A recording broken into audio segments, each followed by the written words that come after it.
talk and them a chance to join. You don't want to.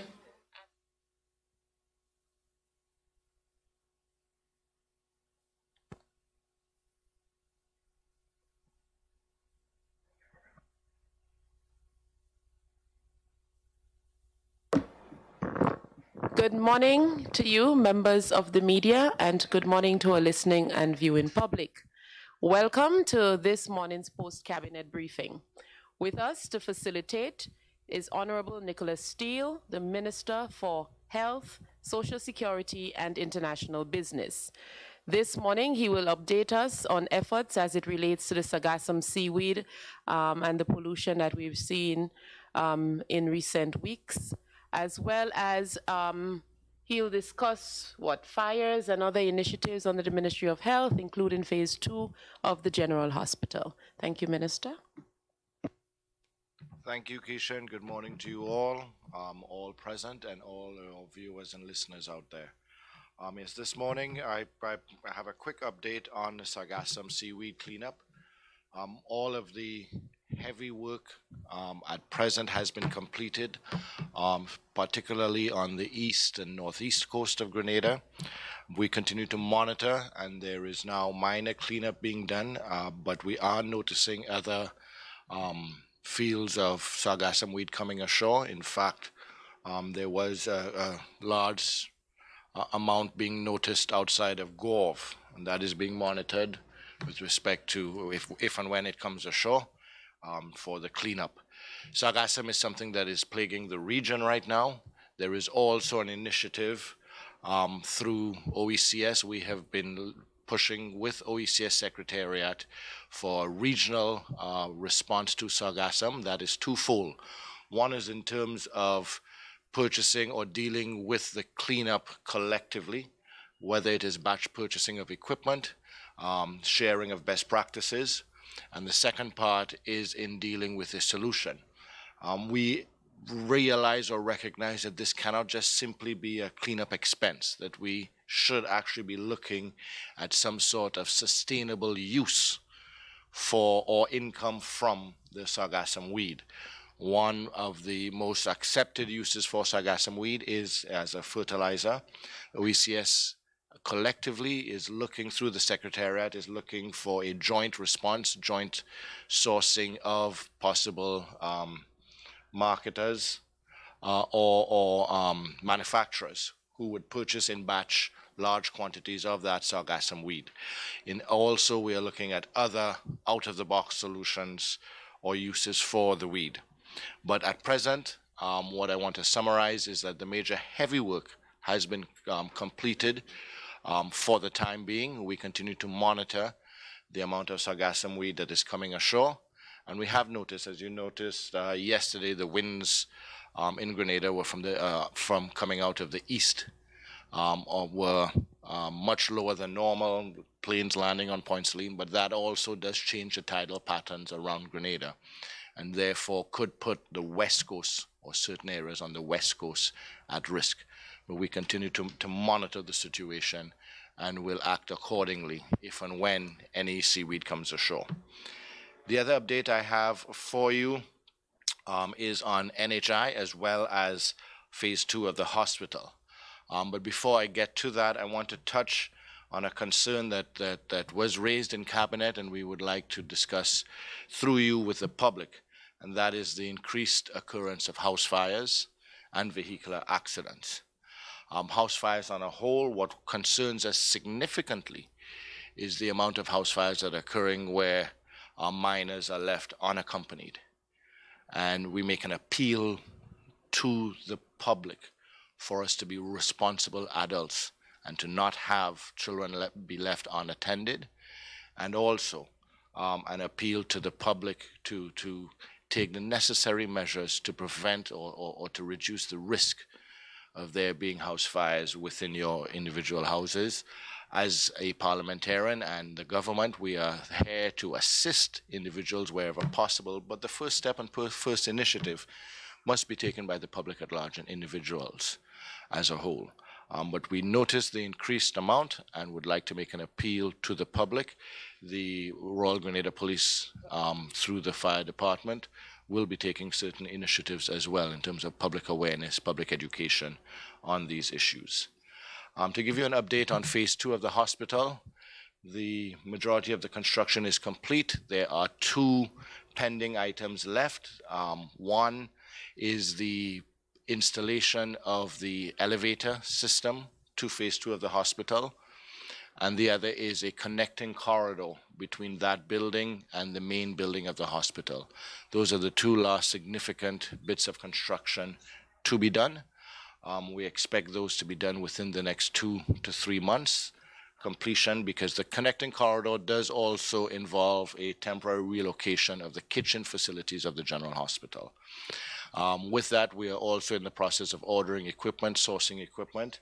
One is through regular purchase from government, and others from donor agencies as well. So a coordinated effort in terms of equipping the phase 2, which is A&E, imagery, labs, as well as administration for the hospital.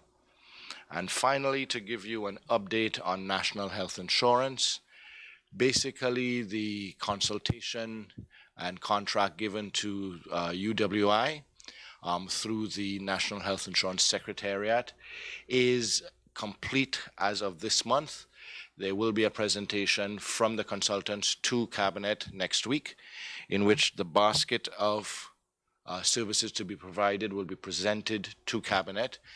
There are different alternatives or choices that we need to consider, but the entire basket and the implications of how wide that basket is will be presented. The actual review has been complete, and also the method and various options for contributions to the national health insurance. So Cabinet will then make a decision with respect to some of the options needed to be taken, and that will be put forward for public consultation and consultation to the various stakeholders, so that a decision, a collective decision, can be made as to the form, the exact form and shape that our national health insurance, our Grenadian national health insurance, will take, and then lead to implementation. As well, what is happening with national health insurance in the background from the Secretariat is expect shortly RFPs going out for the administrative software that would be involved for the management of national health insurance. The Ministry of Health has already made a decision and is 75% on the implementation of our side of it, which is the electronic medical records. And National Health Insurance now, through the Secretariat, will select the appropriate software to work hand in hand or in tandem with that. Those are the updates, and I look forward to your questions or comments. Thank you. Thank you, Minister. We now open the floor for your questions.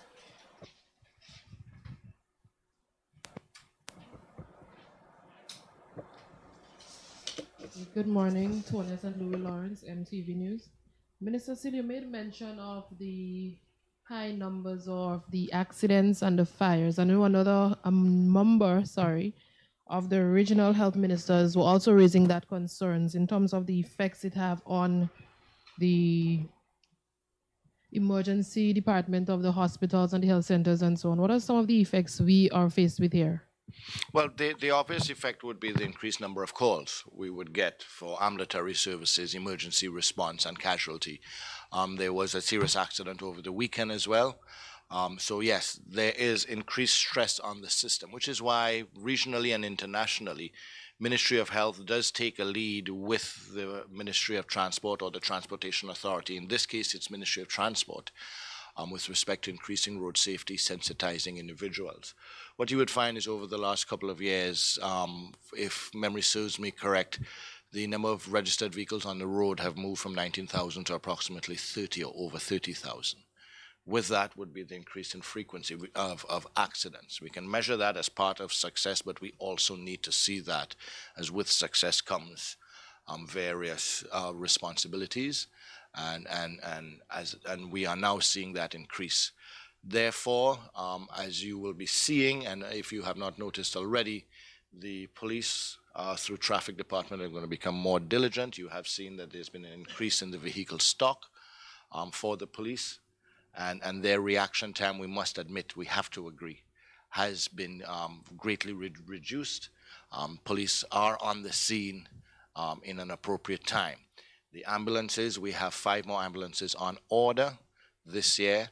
We received 2 last year. Our reaction time has also increased, but is also hampered by the actual traffic that occurs when these accidents happen, as well as traffic being caused by individuals indiscriminately parking on the sides of major thoroughfares.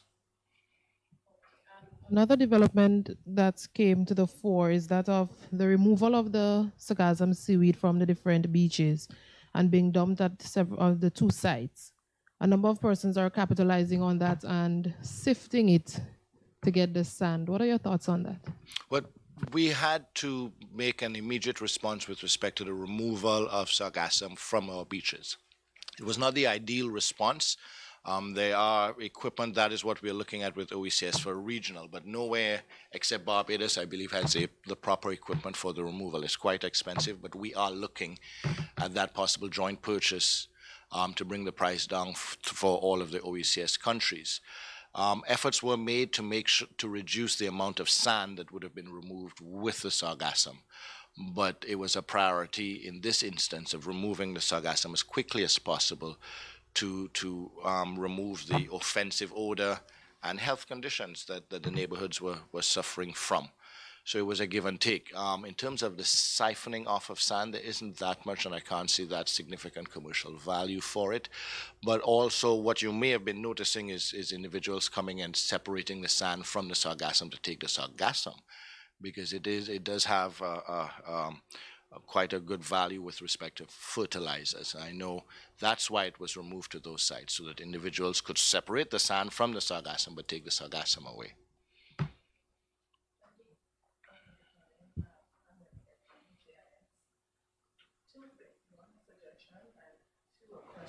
First, as it relates to sargassum, she just mentioned, if we're talking about climate change, our government has invested, even implement a new ministry, climate resilience. The first thing is, why are tractors, or the machines on the beach? Because just by entering on the beaches, you can see devastation.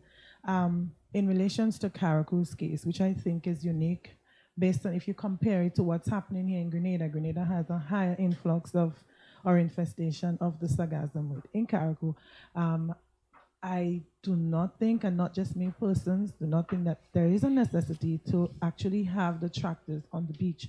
What we can do is have persons maybe create 2 or 3 gangs whereby you rotate them 3 times per week, because it's not much. So they can heap it up, because it's something that really disintegrates after a while.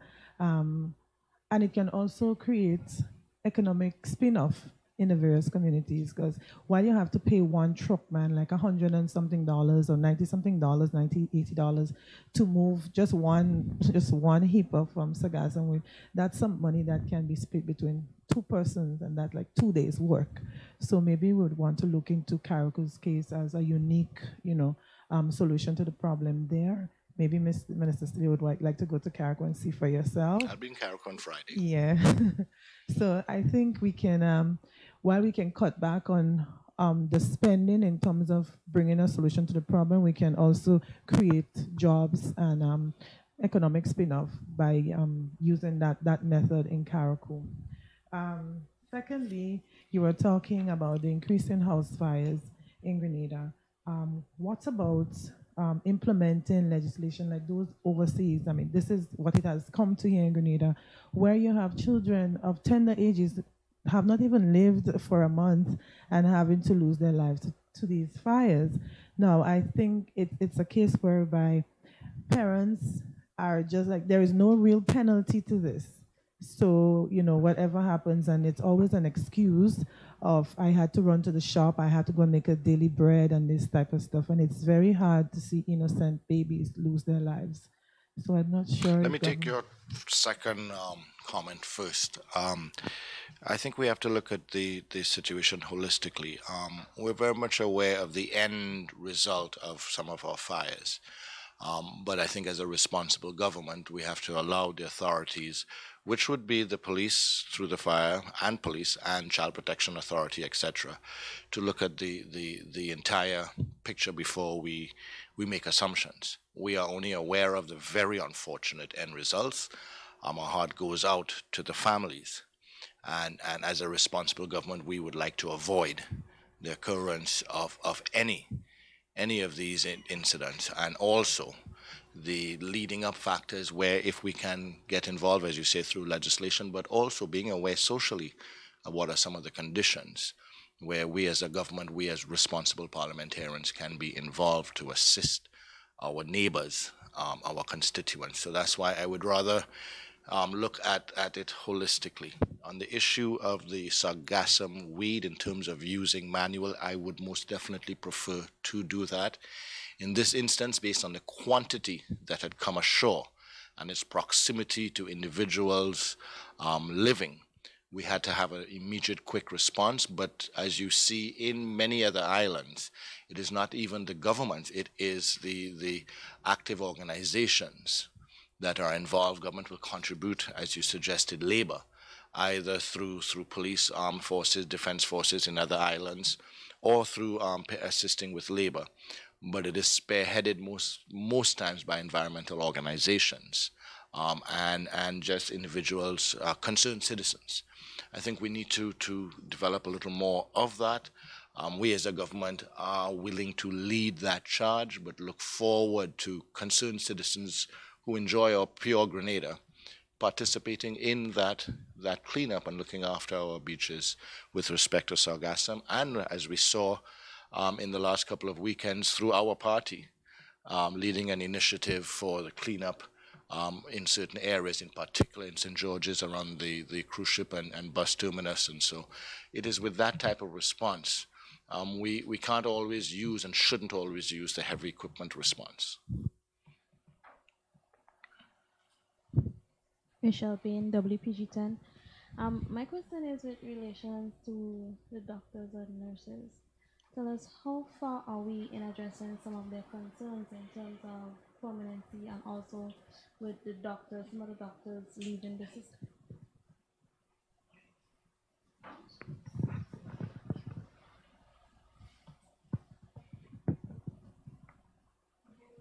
Go ahead. I can hear. I'm not sure if the public can, but In terms of some of the permanency for the nurses and some of the doctors leaving the system without paying their dues back to the country. But that's a twofold or multi-level question.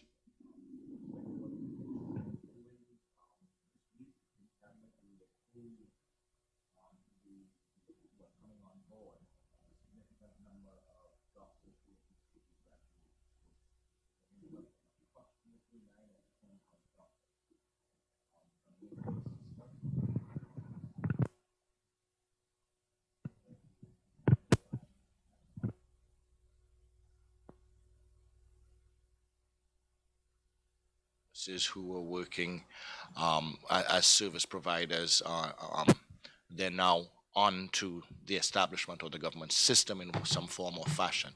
But it is a continuous effort, because as we increase the number of doctors coming in at the lower end or new entrants, we also have doctors who, having served their time legitimately, have moved on. We also have doctors who are looking to further their specialty or specialization, so they also move out of the system in one form or fashion. And we have the other individuals, as you have implied, who even before giving back service.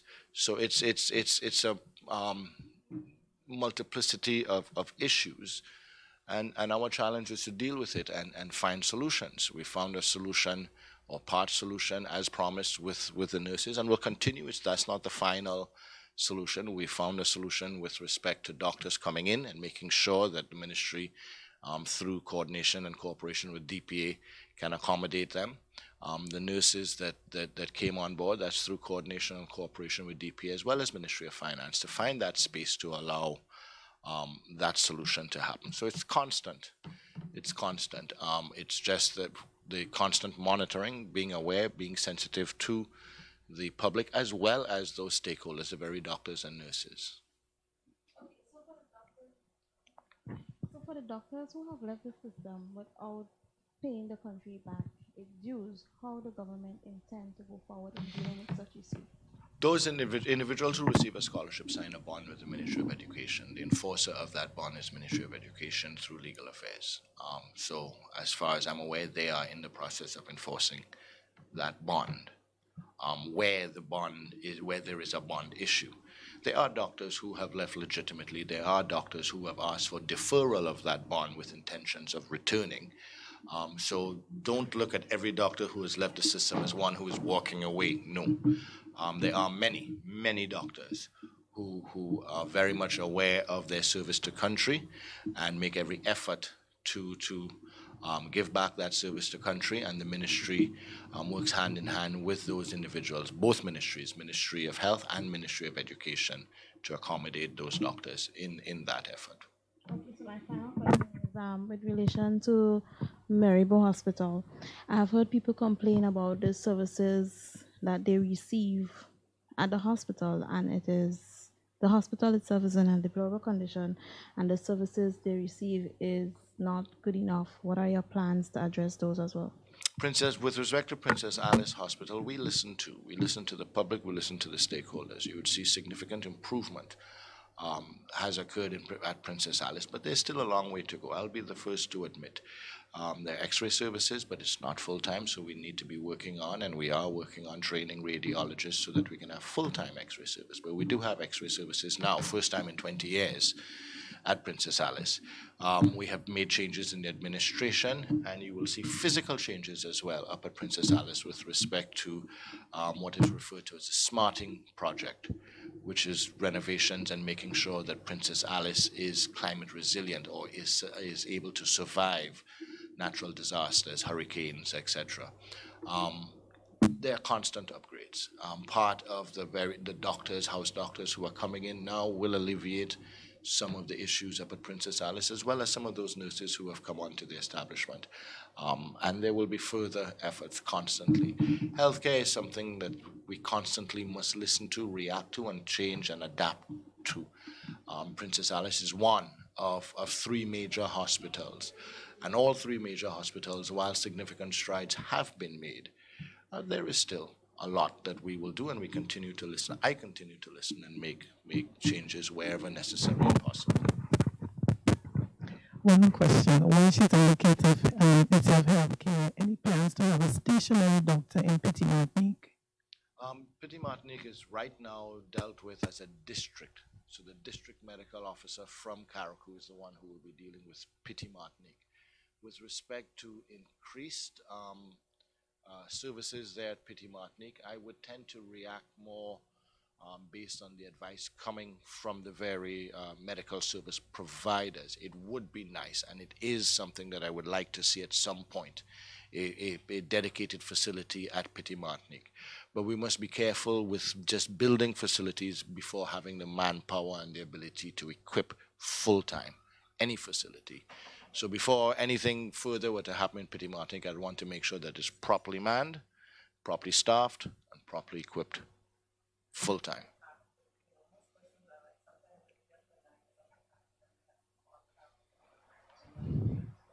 Yes, it is difficult.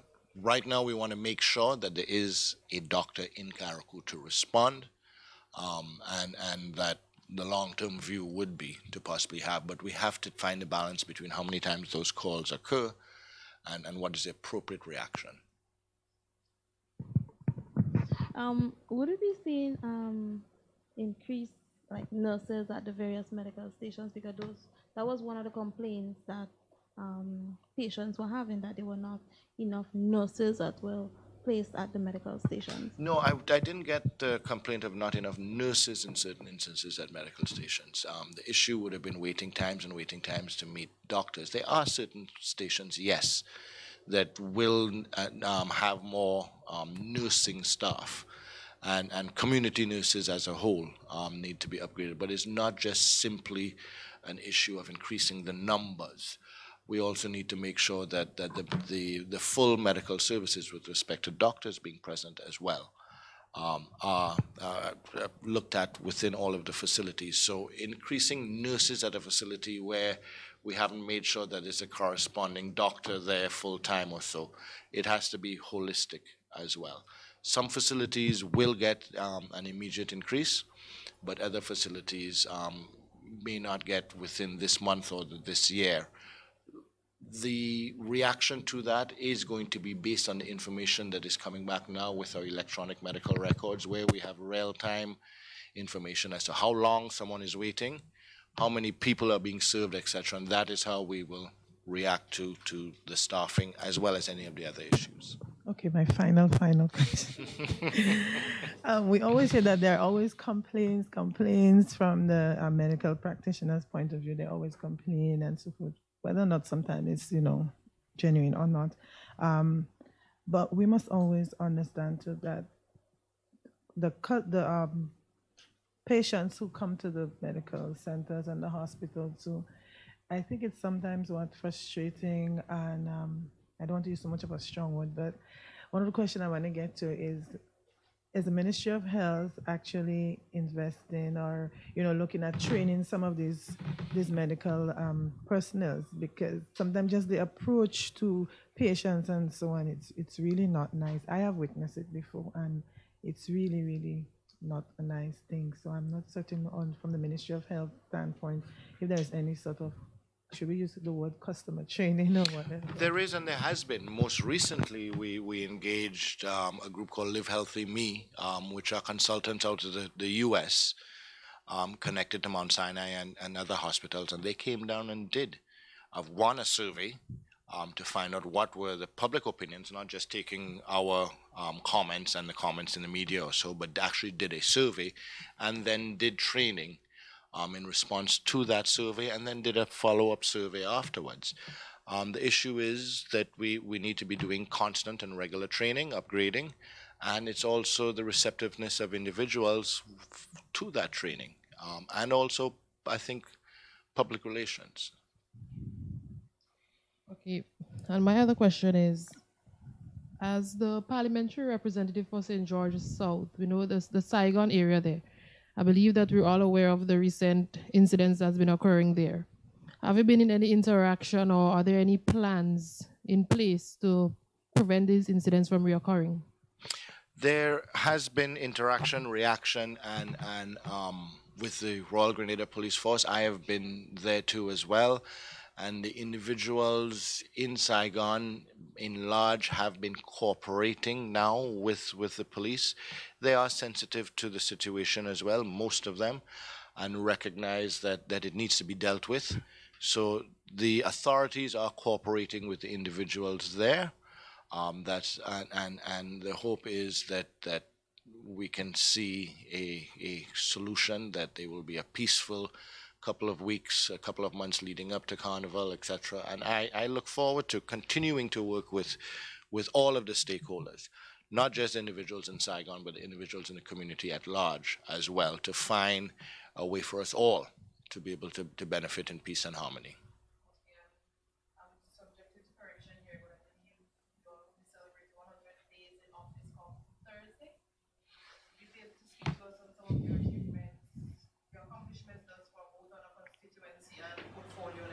I wasn't sure that it was Thursday. I know it was close, because quite possibly because I was so preoccupied with the opening of our Parliament building on Thursday. So I will defer to our political leader and Prime Minister with respect to announcements on the first 100 days.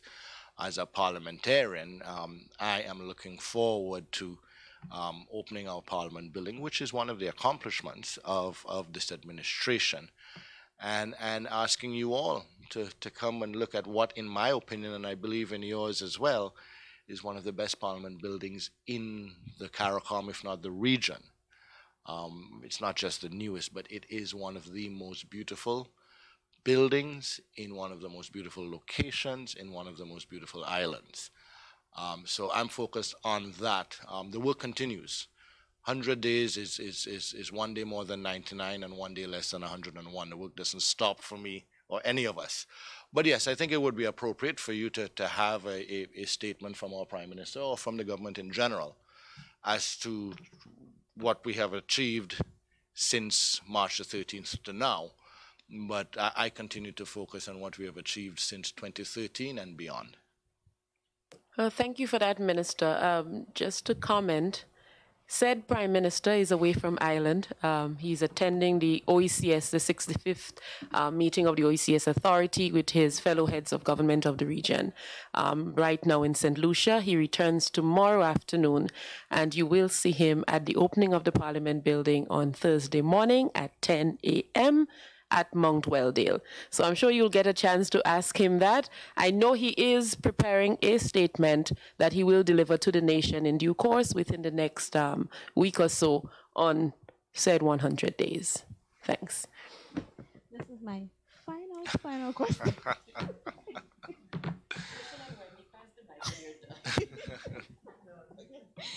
After this, I'm finished.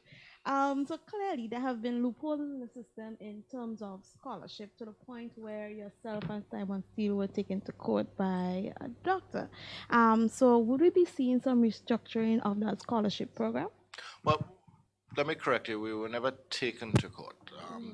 There was a legal action, and as far as I'm aware, it hasn't gone anywhere because it quite likely, in the opinion of the courts, didn't hold any merit. But that's left to the courts to decide, or however they have decided. There are individuals who felt that they were wronged.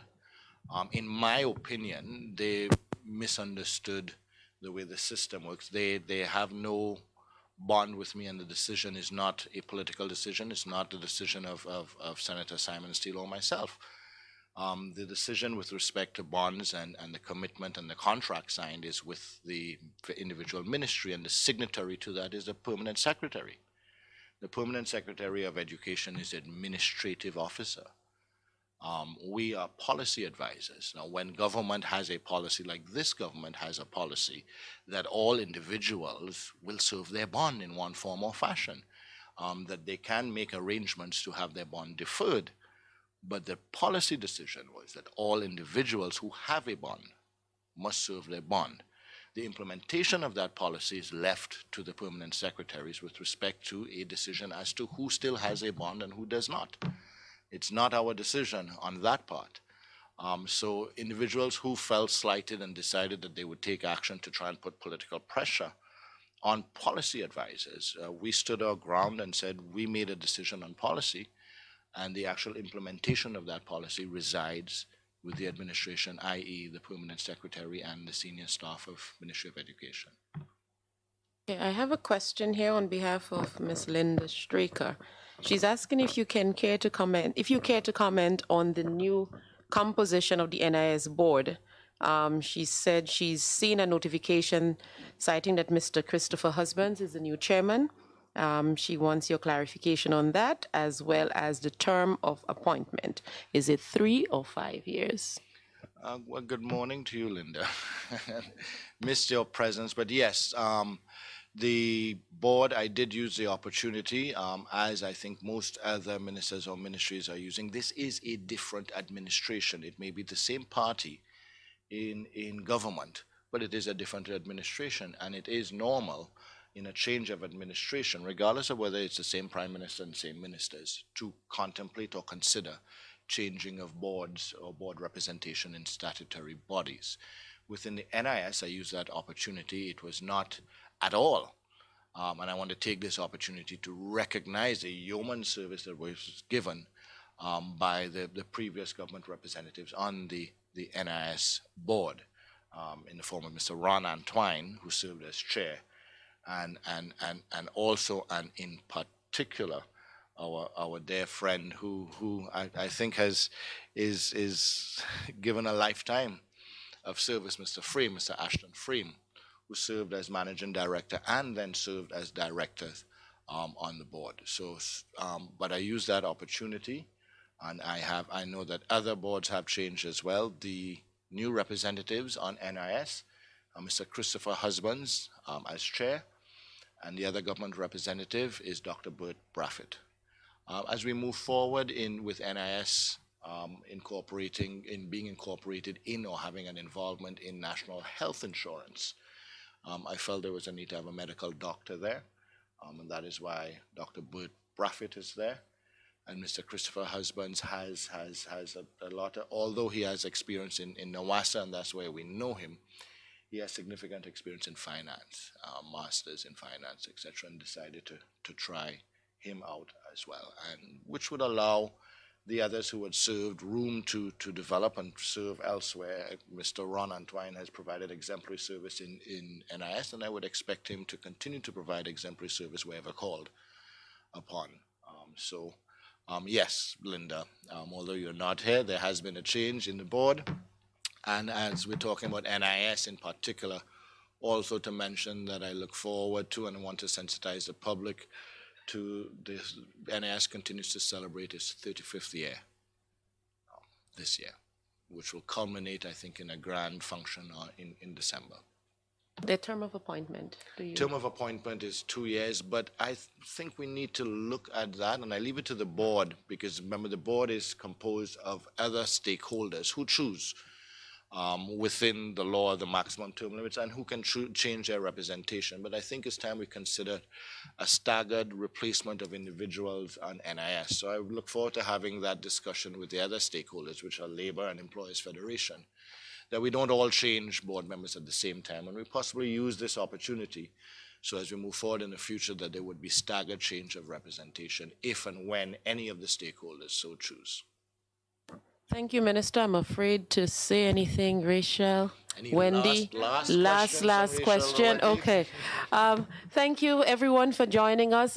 Just a reminder, the Integrity Commission is holding a press conference this morning at 11:15 at their headquarters. So they're inviting the media to please attend and be on time. Thank you again. Good to see you this morning. Hi, Tonya. Have a great day, everyone. Thank you all, and I look forward to seeing everybody on Thursday, all decked off, God willing, with perfect weather. Thank you. In their finest. It is a formal opening, yes.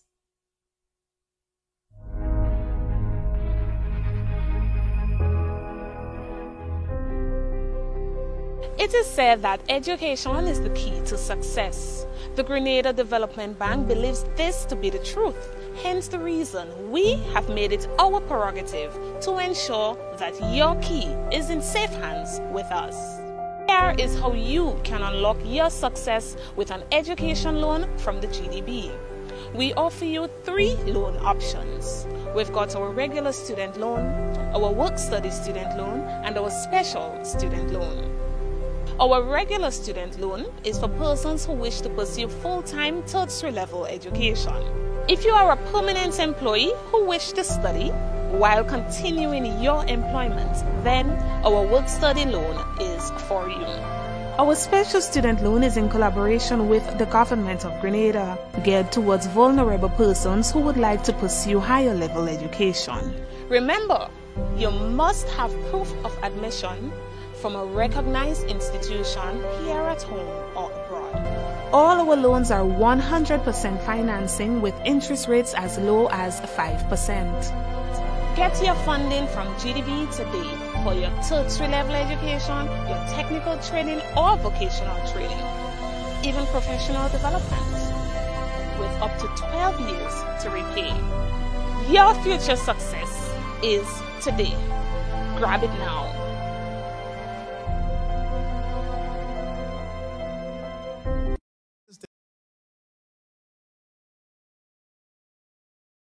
Spend more on healthcare and building an economy so that every Grenadian worker, not just public servants, will benefit.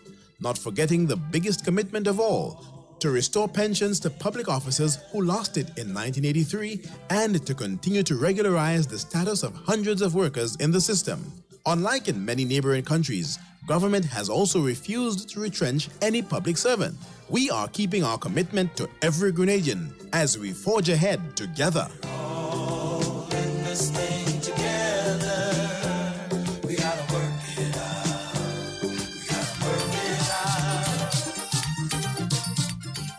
For For over 2 decades, Grenada has had one of the highest electricity rates in the world. In a non-competitive environment, the high rates have been putting businesses under pressure, forcing householders to cut, stifling economic growth. Oh my Grenada. Like countries such as Dominica, St. Lucia, and Jamaica, Grenada is moving to open up the power generation sector to competition. Oh my Grenada. Like with telecommunications, competition will spur innovation, ensure efficiency and reliability, and make electricity more affordable. The economy will grow faster, and in the end, the network company will sell more. With a stronger economy, electricity usage will increase, maintaining profits for the provider while the prices gets lower for the consumer. Power to the people. Oh my Grenada. In a liberalized economy, everybody wins. Liberalization is about the people of Grenada. Fair competition, fair prices, power to the people.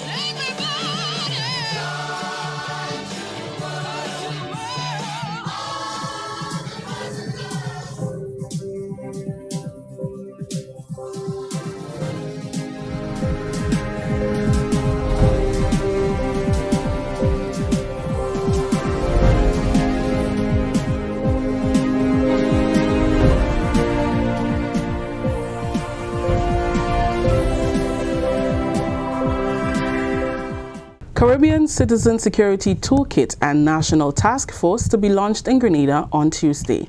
Details to this story and more in the National Report.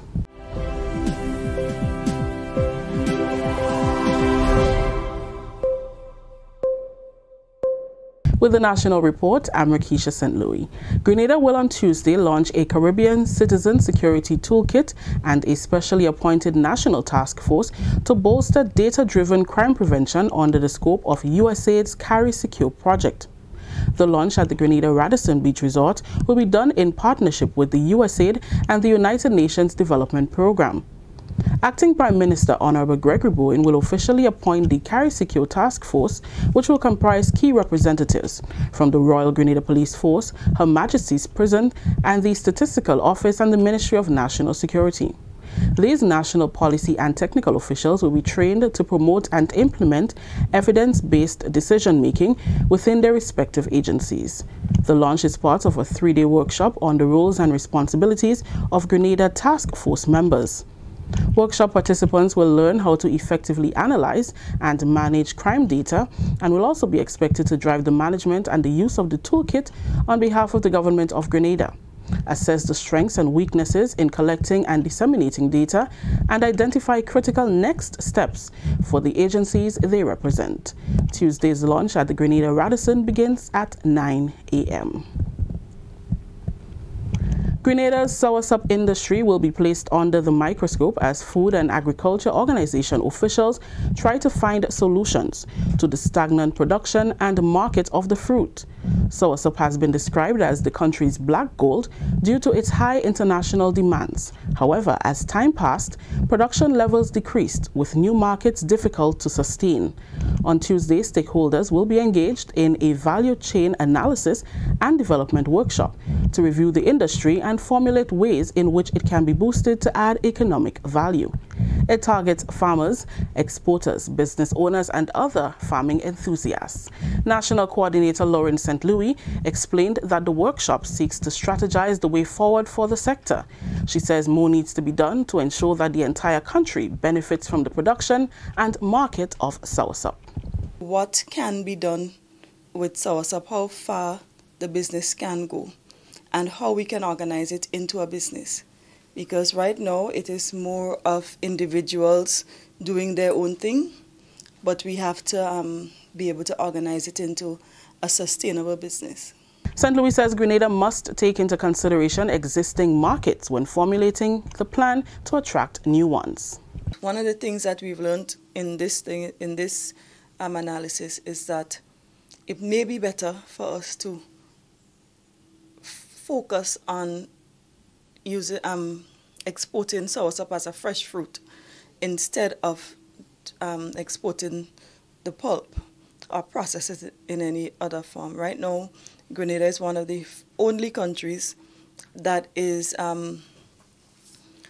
able to export fresh fruit to the U.S.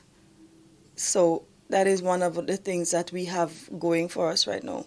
So we have to ensure that we keep that market. One of the ways to keep that market is to make sure that our quality is of the highest standard.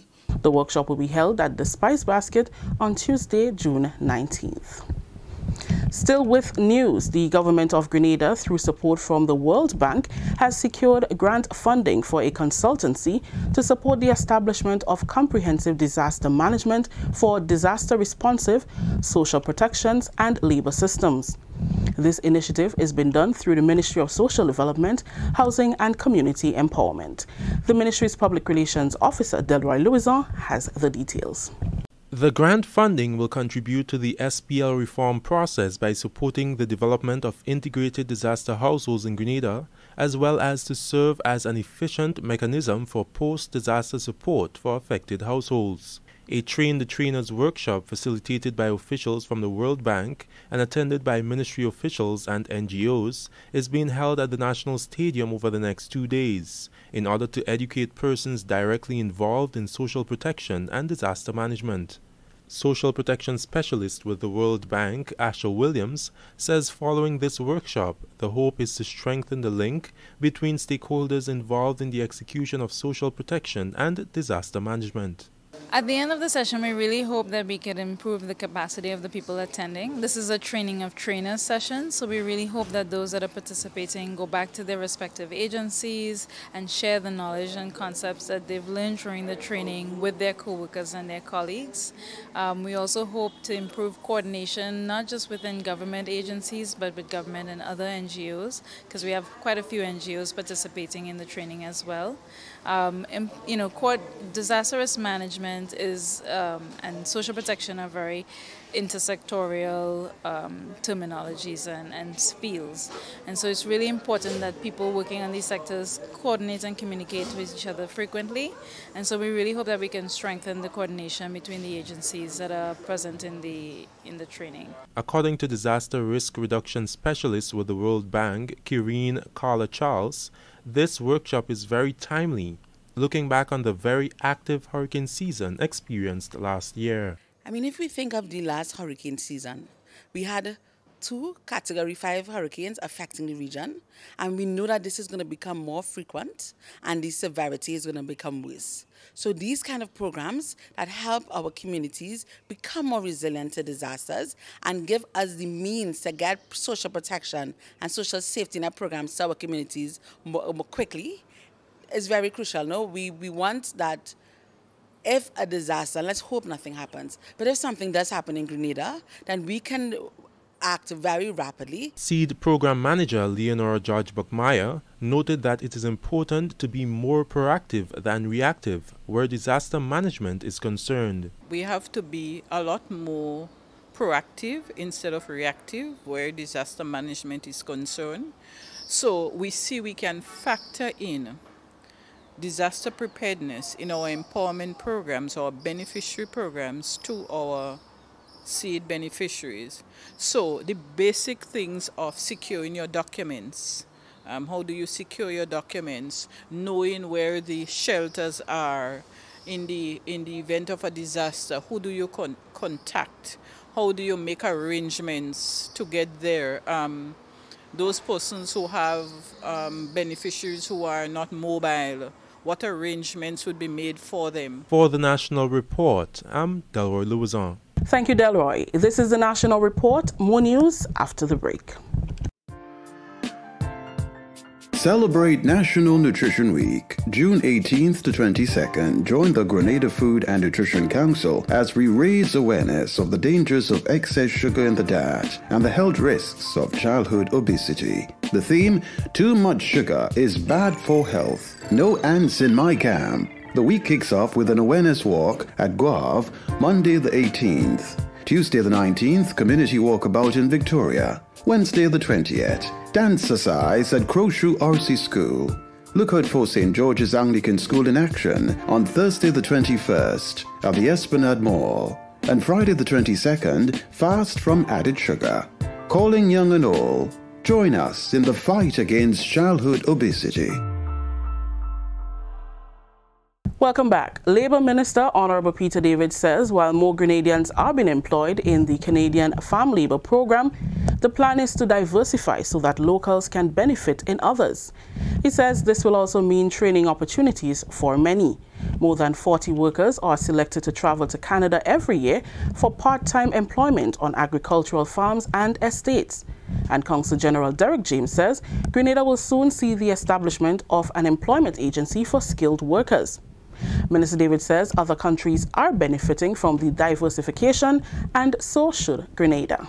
So I think the expansion of and the diversification of the program, and I talk about the external worker program rather than calling it just the farm worker program, is something that will benefit both the individual workers and the industries that they come from in Grenada. The construction industry, the hospitality industry, and the farming industry will all benefit. When they return, they come back with greater skills that they can then impart on their colleagues in the industry in Grenada.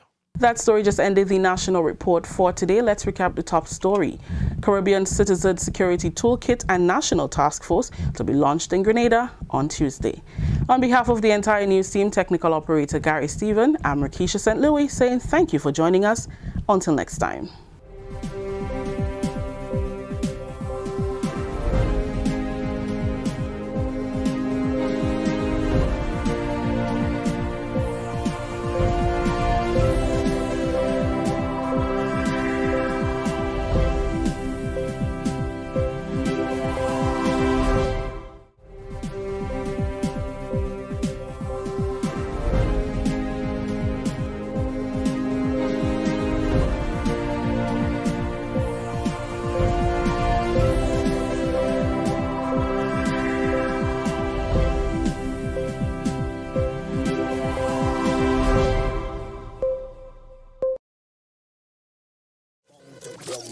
To the floor the spears will fall. I've been made and sealed with love, but time to battle, I'll find them all. I felt the whips and remember chains, but my sword has been forged by my father's flames. Fight your fears and heal your pain, and victory will be in your name. I used to be weak,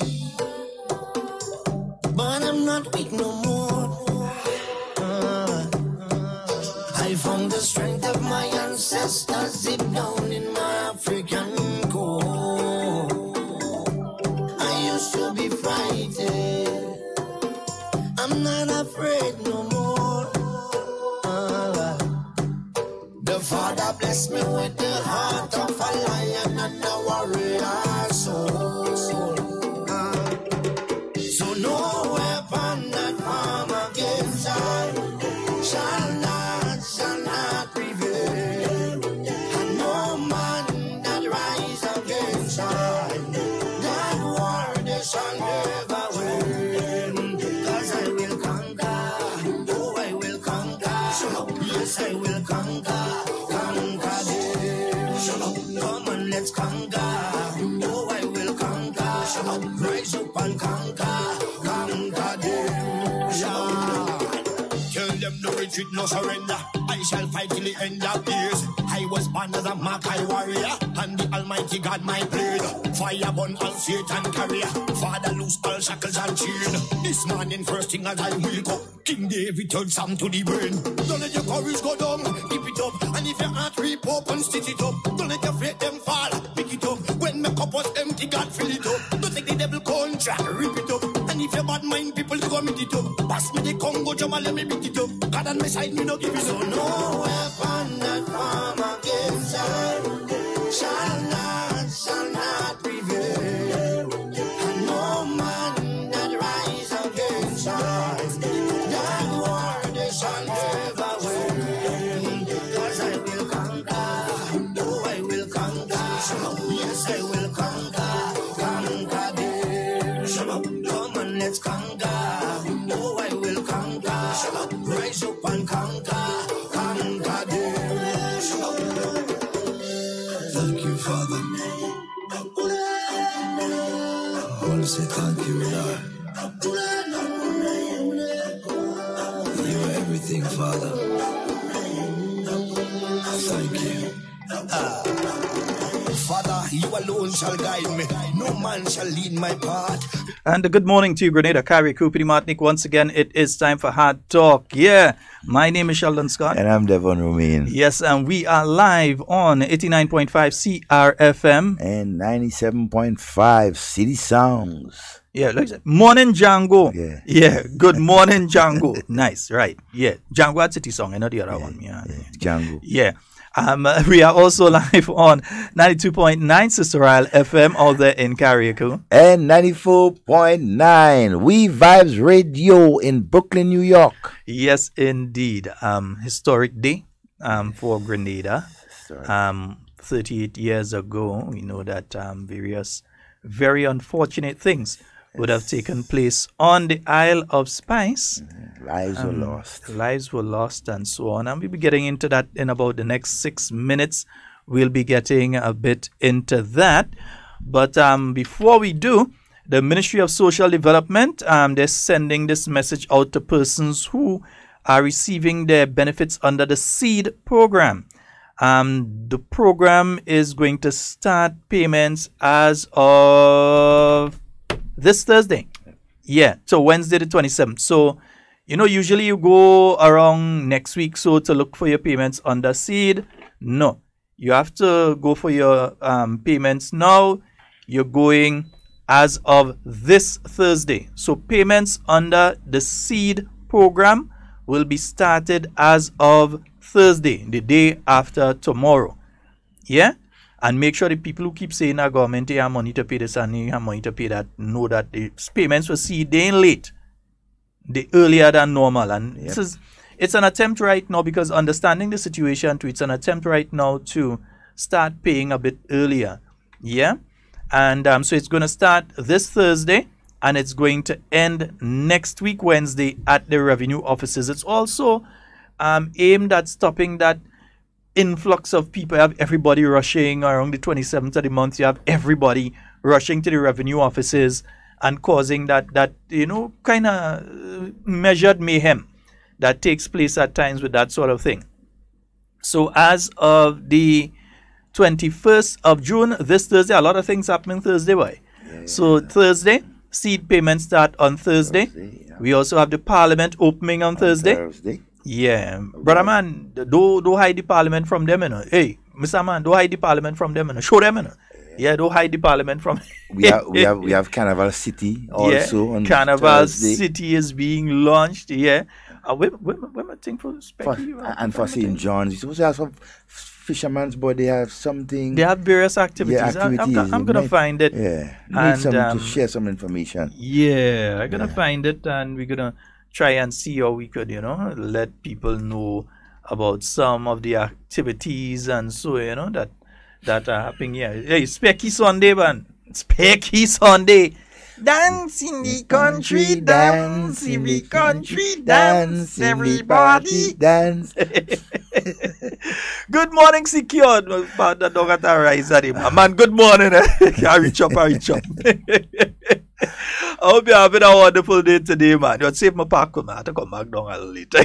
You understand? Yeah, as we said, today is indeed a historic day. Oh, let me, I didn't complete the report on the SEED. It also said all payments will only be done for the 5 working days. So don't expect to go on a Saturday or Sunday or a public holiday and get your payments. So don't go Saturday, don't go Sunday. Yeah, because you might say, okay, they say Thursday, June the 21st to Wednesday the 27th. So that means you could go on Thursday from 8 a.m. till what time the revenue officers close? 3, 4? 3, I think it's 3. 3, right.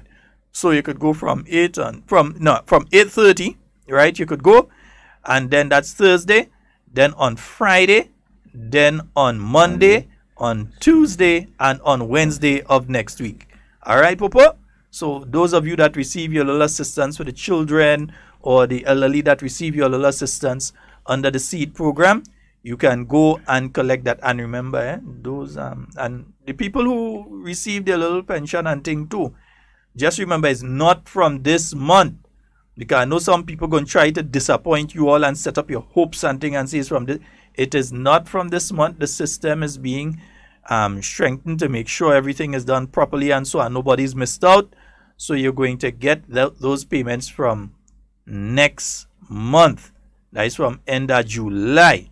All right? Yes. And remember, if you miss the payment dates, if you do not go and collect your seed payments Thursday, Friday, or next week, Monday, Tuesday, or Wednesday, that is it. You ain't getting that payment again. That payment is forfeited. All right? Well, not forfeited because it might look like a horse. Yeah. Well, yeah, it's a horse. You go walk away. He gone. He ain't coming back. It could be forfeited. Yeah, forfeited. He disappear. Yeah, that gone. Yeah, that'll be gone. That'll be gone. Yeah, let's see who's on the live this morning. Wow, hey. So many. Wow. Yeah. Chris, good morning. Have a good partner, man. Jerry, nice. Steffo, morning. Hey, Steffo, I got your message. Hannah, Chris, I've seen a lot of people. I find this computer doing all kind of weird thing on your own. Sonia, Denise. Thing just popping up on this computer that you ain't open. All kind of weird thing happening with this computer. All of you, good morning. All of you on the live, good morning. It's a beautiful morning in Grenada. I feel Raphael has actually, I think what Raphael and Hannah and Chris and so on have done, Denise and so, is that they have put the notification. So anytime Hard Talk goes live, they get the notification. And folks, those of you on the live right now, remember you can put in the notification so that each time Hard Talk goes live, you get a little message come up on your phone or your device and saying Hard Talk is now live. Yeah. All right. I do that with things like GBN. Morning, Brenda Batiste. I do that with GBN and things. Yeah. I didn't get a chance to listen to a post-cabinet press briefing. What are some of the main issues that came out there this morning? Well, it was pretty brief, though. The Minister of Health he spoke about the Sargassum seaweed and where they at this point in time. I think we'll almost complete, clean up of the different beaches and so. But he also warned that just outside of Guave, though, there is a heap that they are monitoring. So we now see on the western side, right, of the country beginning to get some of that Sargassum seaweed. And so that was one of the things that he spoke about. And so right, and the cooperation of persons within the area that were affected and so, and the so it basically it's almost completely the removal of the Sargassum seaweed more on the eastern corridor of our country. That's around Grenville, Marquis and these sides, and so where it was mostly affected. And so he's also spoke about and remind persons that in terms of health issues, the ambulance is there is 5 ambulance on order, as he mentioned again. Not on order. But remember some reach. Yeah, some reach and so. There are 3 on order. Yes. Yeah. All right. He spoke of the one that was given to the St. Patrick's and so. But so, you see a nice lady collecting the keys and thing for that boy. Yeah. Morning, she driving. Good morning to you, the Honorable Pamela Moses. But that lady nice boy. Sweet. That lady nice boy. I say nice. Yeah, add the S to it. Sweet. Man, wonderful nice. Woman. Hey, boss, I'm not showing. I'm just saying. A Rastaman tried something behind a Rastaman, boss. Rastaman, you got a wonderful, sweet wife, caring, loving. Yeah. Nice. Yes. People's woman. I know you're proud of her, boss. Good morning to you, Honorable Pamela Moses. Yeah. Lady with one of the most, I keep saying, one of the most important, I know that Prime Minister has put into her a lot of trust, because that area that she has in the Ministry of Education. Oh man, so very important. So very important. We're able to give, that young people a foundation to move on. And I think the Prime Minister, he did he calculated that move, right? In having these 2 wonderful ladies in the Ministry of Education and dividing the Ministry of Education into key components, and she has one of them, Yeah, let me say a good morning again to all the Calypsonians. Jerry, let me touch her, Jerry. You touch her, Jerry. I'll touch her, Jerry. Nobody ain't feel I go touch. I'll play a Jerry. Nobody will feel that I would play that Jerry. I'll play that Jerry. Yeah.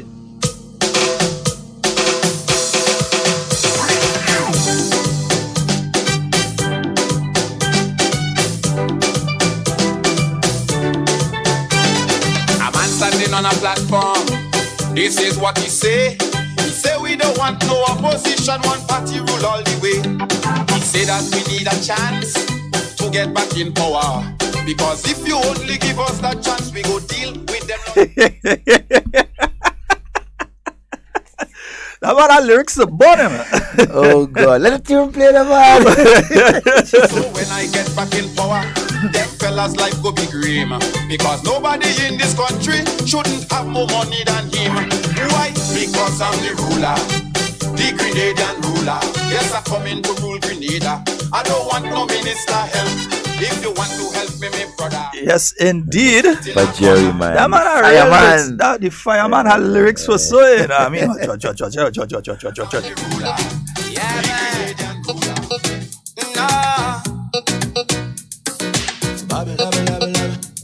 I am here just to teach my people.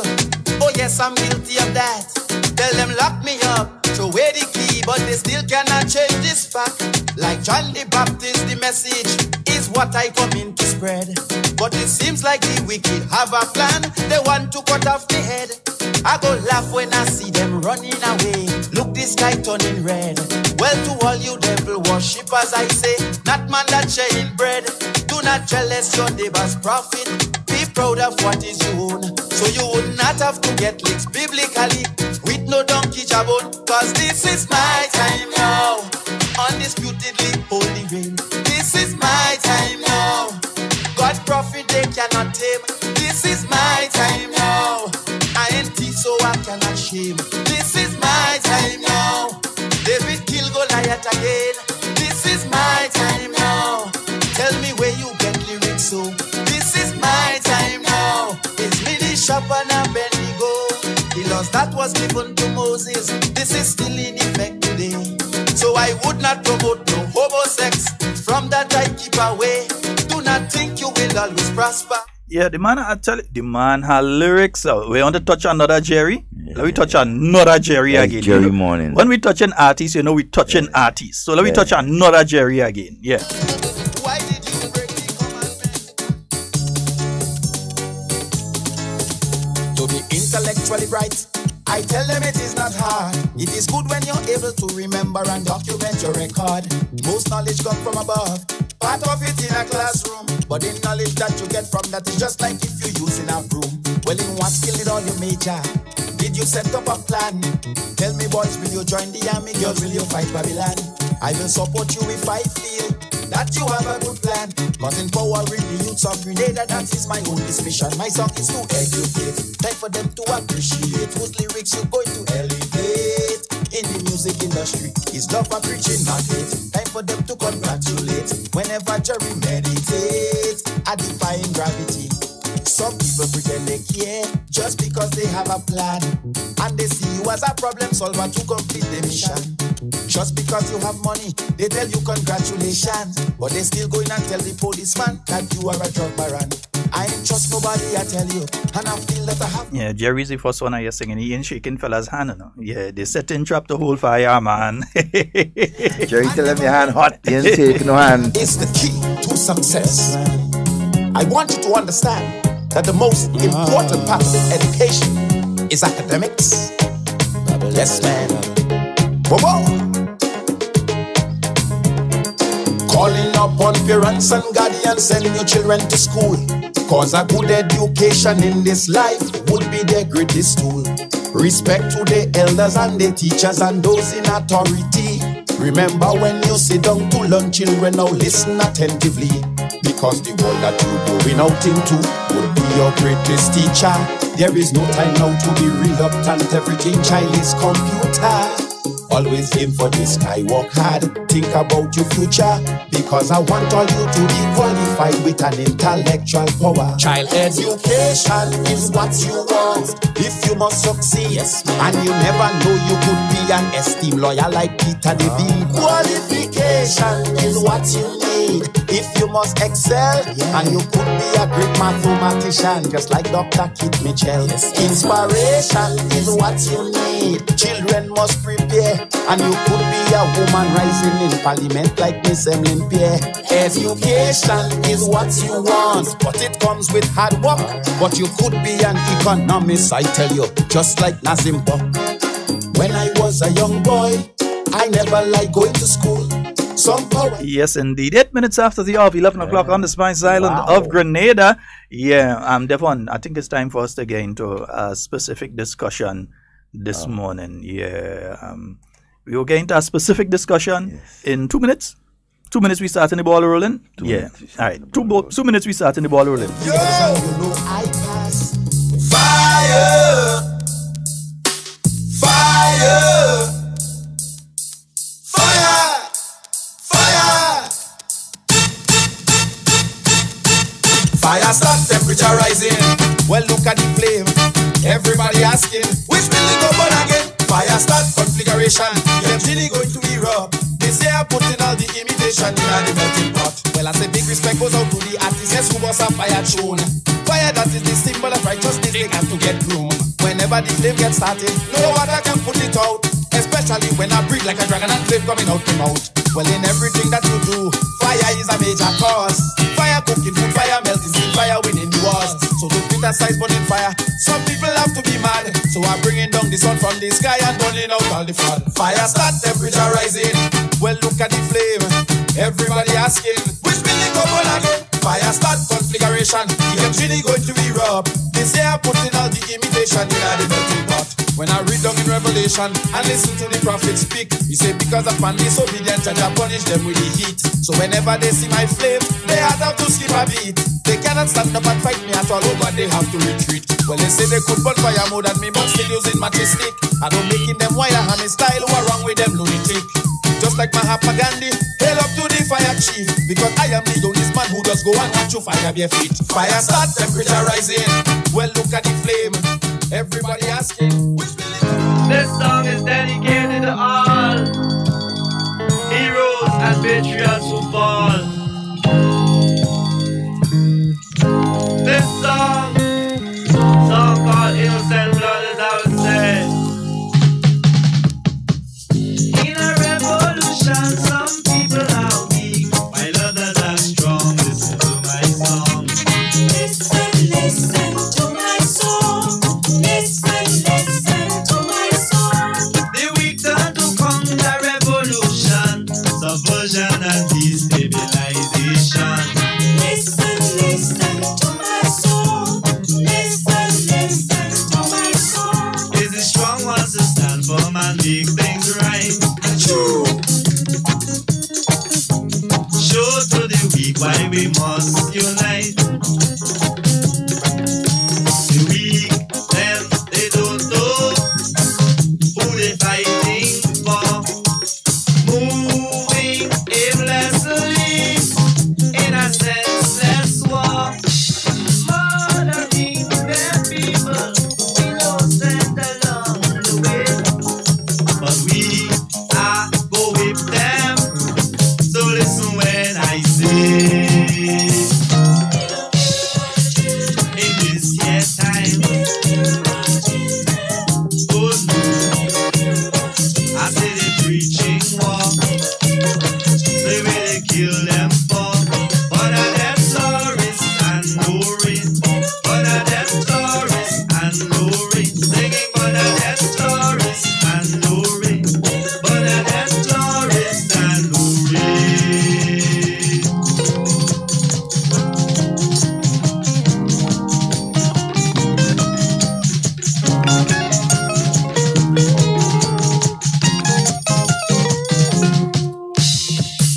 In a revolution. Yes, indeed, folks. 38 years ago, a very, I think unfortunate is kind of downplaying. To say it was a very unfortunate accident. It wasn't an accident, and it wasn't just unfortunate. It was a lot more than unfortunate. Once again, Devon Romain, you were there. Give us a little rundown. 38 years ago, it had people right now who not even 38 years old. They're just hearing about this thing, but they don't know what. Yeah, they know what take place in Grenada and thing. Tell us a bit about what took place in what is now the Queen's Park, well, the area of the Karani James Athletic Stadium. No, it would have been more to the cricket stadium side. It would have been right where the cricket stadium is. It would have been the cricket stadium's end. Yeah, so give us a little rundown of what took place 38, watch out, I'm speaking, I say 30, right? But 38 years ago. Nice. Good morning, Grenada again. And, well, I shouldn't say it's nice to be speaking to you on a topic like that because it's not something, that we really wanted to live through. But, again, hey, history has dealt us with that card and we have to play it. October, June 19th, 1980, 2 minutes after 3 in the afternoon. So it was an afternoon thing. Mm-hmm. June 19th. The day was usually commemorated by the party, the NGM party. Long before the revolution, it was a day commemorated for either the death of either Jeremiah Richardson or Harold Strawn. Depot, tell us which one. Yeah, I can't remember which one of them, right? And that day was, marked as the day to remember them. And on the 19th of June, right, that's when that incident happened. And so on that day, 1980, the stage was set, military parade, and so we had the masses coming out to, witness that, it's not so much a celebration, but a commemoration, right, of that day itself. And it was only 1 year, just 1 year after the glorious March 13th revolution and so on. It was, in my view, a good way to show, the appreciation for those who fell even before the revolution and gave the strength to the leaders of the NGM and so to continue along that path, And so, I was around, 14 perhaps. Now let me ask first question. What were you doing there in the first place? Okay. In what capacity were you at Queen's Park? Okay. I was still a student of GBSS, right? But I was also an active member of the militia, the People's Militia. So you were in the militia at that time? Yes. What rank? Well, just militia member? Yeah, just a militia member. And so from Tempe. Militiaman? Yes. On that day, on that June 19th, I had exams. As a matter of fact, human and social biology and geography on that day in GBSS, right? Myself and Wendell Wilson. And so we did our exams and then we left. Perhaps around 1, went to River Road and so, and with the intention of preparing to go to the rally and so. What was the atmosphere like that day? Well, it was, upbeat and so, because just a normal day, normal working dreary or any that normal day, sunny. Well, sunny and a bit. It started sunny, but then overcast and so around after lunch, a little bit. So it was a little bit sort of gloomy, around that time and so. And persons were mobilizing and organizing to come to Queen's Park, right, to commemorate that special day, and so June 19th.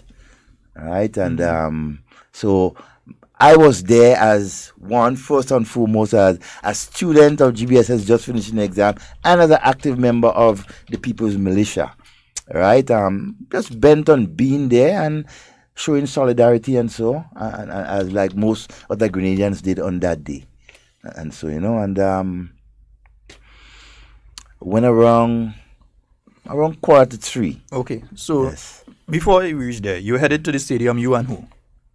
I know you said Wendell. To the Queen. Myself alone. I left Wendell home. He's one guy that never liked to be in the forefront. Yes, I'm not a militia and so... But he's not a frontish guy. No, he's not a front guy like me. I always like to be in the thing. You understand? And he always warned me about that. A number of events that myself and him had the experience of being there, but I was the one always in front. And he said, boy, same thing with October 19th. Myself and him again. Just find myself being in the forefront of these things. So I don't know. That's how the Lord has made my way when it comes to these things in Grenada. All right. So so it was myself alone who left the road. I left his house, and I said, look, hey, I'm going on to the park and see what's going on and so. And hey, arrived there around 3:15. But you were there just a witness, or you were in a military capacity? No, just a witness. Just a witness, yes, right. But I still had on my GBSS school pants, white shirt, but I had on a green militia jacket over it. Okay. All right, so I basically hide the GBSS shirt itself. So my presence there was just at that time, as a militia person, right, showing support and solidarity and so on that day. All right, so that is basically why I was there, and so I was not sold there as yet. So and as I was saying, I arrived there around 3:15, and look at the military parade was assembling and everything like that. The soldiers, the militia who were on parade, the policemen, and so they was on the grounds of the Queen's Park, the old Queen's Park, and so. And I found myself right up at the pavilion, just behind most of the dignitaries. Now, you're saying behind the pavilion. Behind. Now, a lot of the younger folks in Grenada, nobody in secondary school right now, outside us, probably some teachers, not even all the teachers, some teachers know what you're talking about. All they know is what we have right now. That's what they know. So they know what you're talking about. So I'll explain to them. Okay, just the old Queen's Park pavilion, right, was located, the building itself was located just at the entrance of the Humbug Bridge at the Queen's Park. When you make a left, right, just as you going down, and you see that little building which house the pump, big pump, and so that pump water for the field, right, just to the front of there. So you come over the Humbug Bridge. You come over the Humbug Bridge and you make a left. Right. Right, and immediately left right there, that's where the old pavilion would have started. What was that? The main building for Queen's Park back in those days. Right, the main building, and he had what you call this commentary box for cricket and football, and so right around that area. The gate entrance was right there. There was a big tree, what you call it, a shack tree. And those long brung, the tree that grew the long brung thing, kokioko tree. There was a big tree right at the front there, located. So so the pavilion was exactly right around where the new stadium building is. The only thing, it was smaller, right? And the entrance still remained the same. And so although there were other entrances, and so to the side, when you go in towards the gravel and concrete, and so where you have just around the entrance, or even before, right where you have the scoreboard. And so there was an entrance there, and so on. It was more galvanized. So that was the location of the old pavilion itself at Queen's Park. All right, and so for those of you who didn't have the opportunity to know it, and so just around there. So found myself sitting right behind the dignitaries and so leaders of the revolution, about 3-4 stairs or seats above them, looking down them, perhaps about 10-15 feet away from them, because that pavilion was not big but small. The capacity was a couple hundred, on both sides, and so on. The parade was going on, and so it was about to end, the military parade, and so. And Kakadimo Grant, God bless his soul, and so took the mic. He was basically the one who was, how you call that person? Chairman.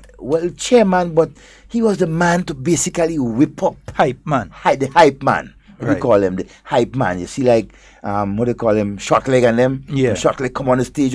Right. That was, Kakadimo was that type of person.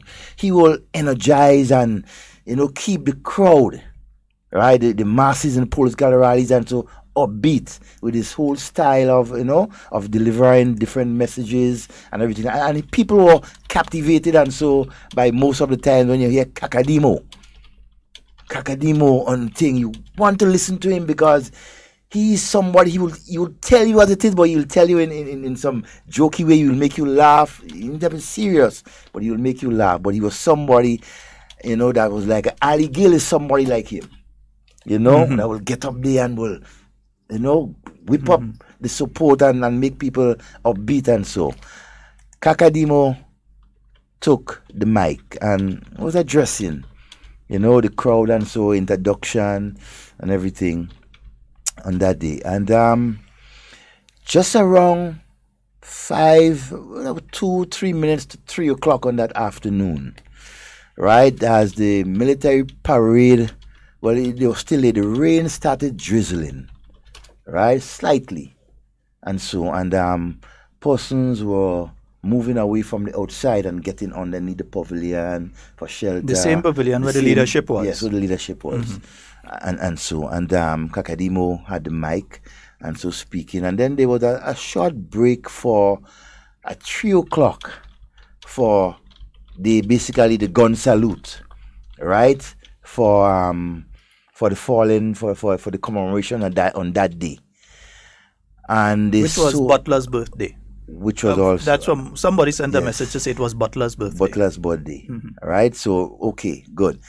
And there was what you call 3 loud explosions set off by the soldiers, TNT, and so to commemorate that day. Well, you call that like a gun salute, right? The first one, boom.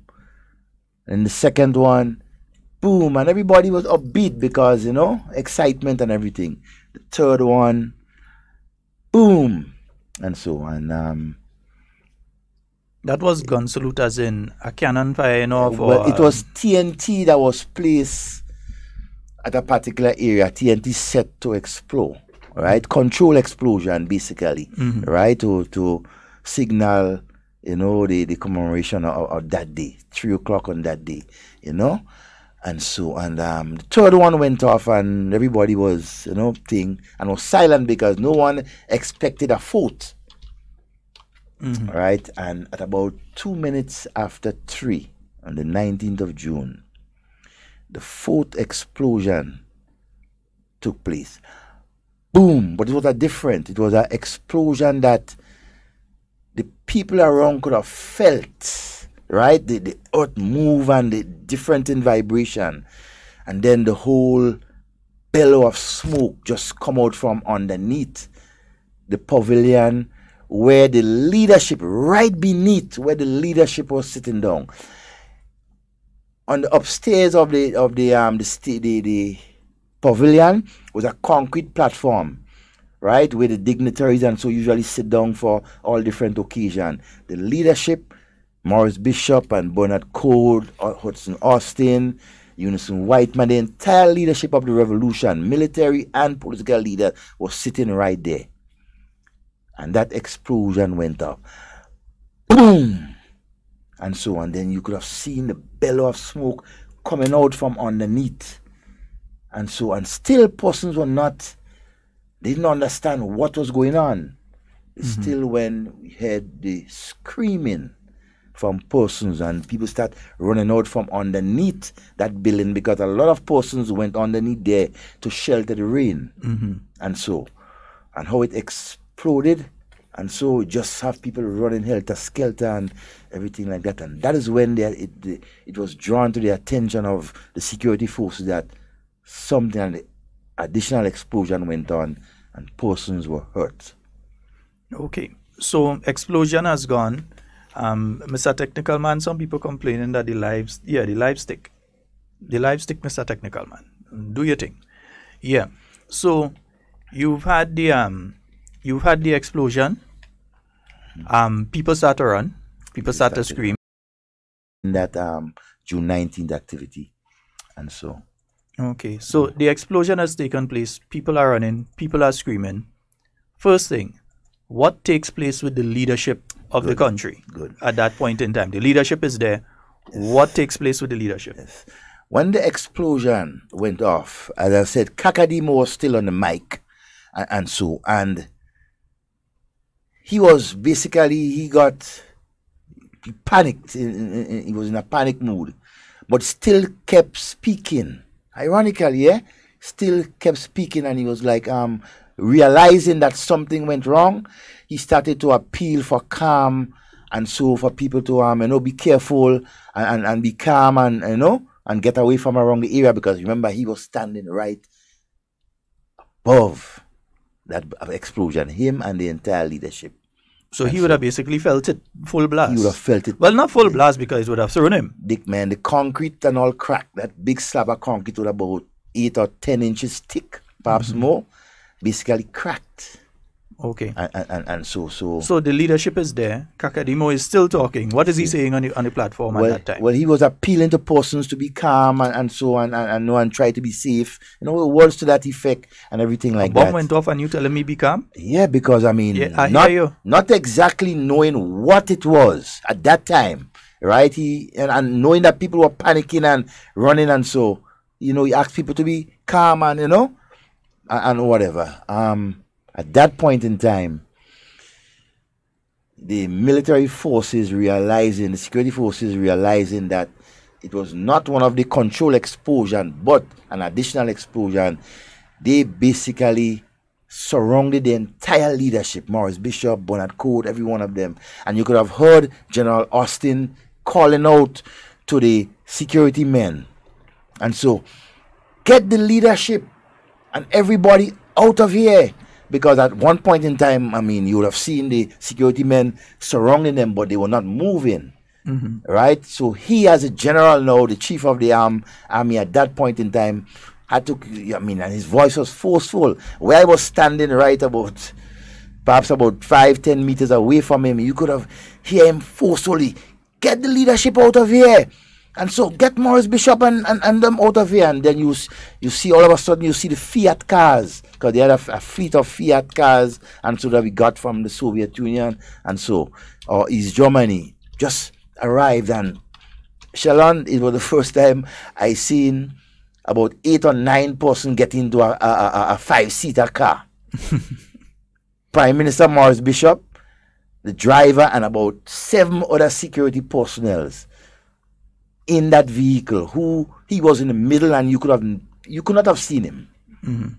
Who was some of the security going with him?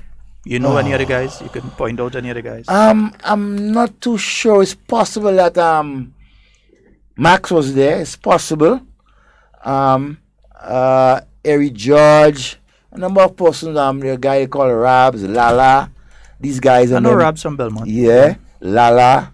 And these guys were all part of the security apparatus at that time, early time. So probably most of these guys were there. A number of them that I can't, remember their names, and so, and so they were there, and they were wisp and trying to get the entire leadership away, and so.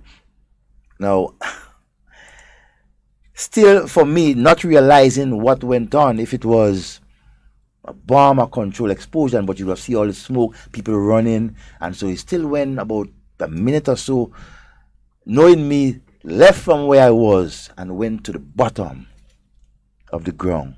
That is when I realized that it was an explosion, a bomb, and so because the sight, Sheldon, it was not bearable, but you could have seen. Well, I saw 4 persons lying on the ground, right there, right, and all were women. And so they would have been right up to the front. They would have been right around the bomb underneath, because based on information that I gathered after, the bomb was placed underneath a slab of concrete. When you make those concrete benches and so. Yeah. Right. The bomb was placed beneath that concrete bench. Right? And so. Platform. Right. The platform. Right beneath the leadership there. With the intention when it explode, it will have bring down the entire leadership and kill them. Right? Okay. Every one of them. Right? Could have lost their life on that day. And so, but what prevented that though, the concrete itself and the persons who were wrong where that bomb was prevented the force of that bomb from bringing down the concrete slab. So the force didn't magnify as it ought to. It went outwards instead of pushing upwards. Instead of pushing upwards. So it went outwards. And so on. When it went outwards, that is where the casualties and everything there. You saw 4 persons on the ground. 4 persons. How many other persons injured? There was a number of other persons injured. There was a gentleman from Birch Grove, a young man, lost his arm. Well, 1 minute, Mr. Technical Man. Check your live. Keep eye on the live, please. Go on again. Yeah. A young man I saw who lost his arm. Saw him there. He was on the ground, right there were other persons around there with blood all over their face and so. But what basically caught my eyes and so was the women on the ground. Bernadette, Lauren and Lorraine, they were the Bailey sisters and so. And there was someone else there. And it was not a good sight. It was not a good sight, and so to see. You saw one of the ladies who lost their leg. You had another one who lost her whole back, and so on. And standing right over her, you could have seen all her, internal parts like the intestines. I mean, I have to say it, and it's raw, but that's how it is. That's part of our history. And so, it was not a good sight, but seeing it alone was something that was, wasn't the best of things. But anyhow, these persons were running helter-skelter all over the place. And same General Austin and Vincent Noel, former trade union leader and member of the leadership of the revolution. And so, both of them, and Vincent Noel had a orange Fiat car. I think the number was 1695. Orange Fiat car. He drove his car right there close by. And myself, General Austin, Vincent Noel, and there were 2 other gentlemen. We didn't wait. I mean, I was only 13, 14 years around that time. And we were basically holding these women and put them, especially the young lady, I think it was a nurse, right, from somewhere up at Bylands or somewhere in St. Andrews, and so that died. And so she was the one that I think lost her entire back and so, and we had to hold them, right, feet and head and so, and place her and one of the other girls inside of that vehicle, and one of the soldiers drove away with the car one time. Then another car came, and we had the other persons put into the vehicle and, spread away and so. It was not a good scene. It was not. It was gruesome to see, your fellow Grenadians and so, and women and that on the ground and so, bleeding to death. And persons were screaming and bawling. It was not a good sight. It was a day, in Grenada when, that the nation stood still when that happened. So the leadership has been rushed out. Yes. You would have been part of the one of the persons that were putting people into the car. Into the vehicle. What happened immediately after that? Did you accompany the vehicle up to the hospital? No. Did you stay down there? Yeah, I stayed down there. Right. Still trying to assist, because there were persons with minor injuries and so, head wound and so, and there were a couple of nurses, right, and so that came around and were putting people in a particular area and so, and attending to them bruises and so, head wound and everything like that. So I was told around there until it basically sort of, died down. Persons were leaving because everybody was trying to get out of the Queen's Park, Some people were thinking that something else would have happened. And so, but as part, so young and sort of security conscious, and so I stood around trying to assist and everything. And then perhaps about 3/4 of an hour after, in my bloody clothes, and so GBSS clothes and the army jacket, and so I left there and went on the outside of the bridge. And that was the first time I basically catch myself and realize the magnitude of what went on that June 19th. Somebody's asking if it's Fiat or Lada cars. Fiat, Lada, yes, Lada. My mistake. But they were the same. It's Lada cars. They were from the east. Yeah, you still see them in Cuba. You see a lot of them in Cuba. The Fiat were from Italy, I think. Yeah. But the Ladas, that is what it was. My bet. But they the same shape and size and everything. They look alike.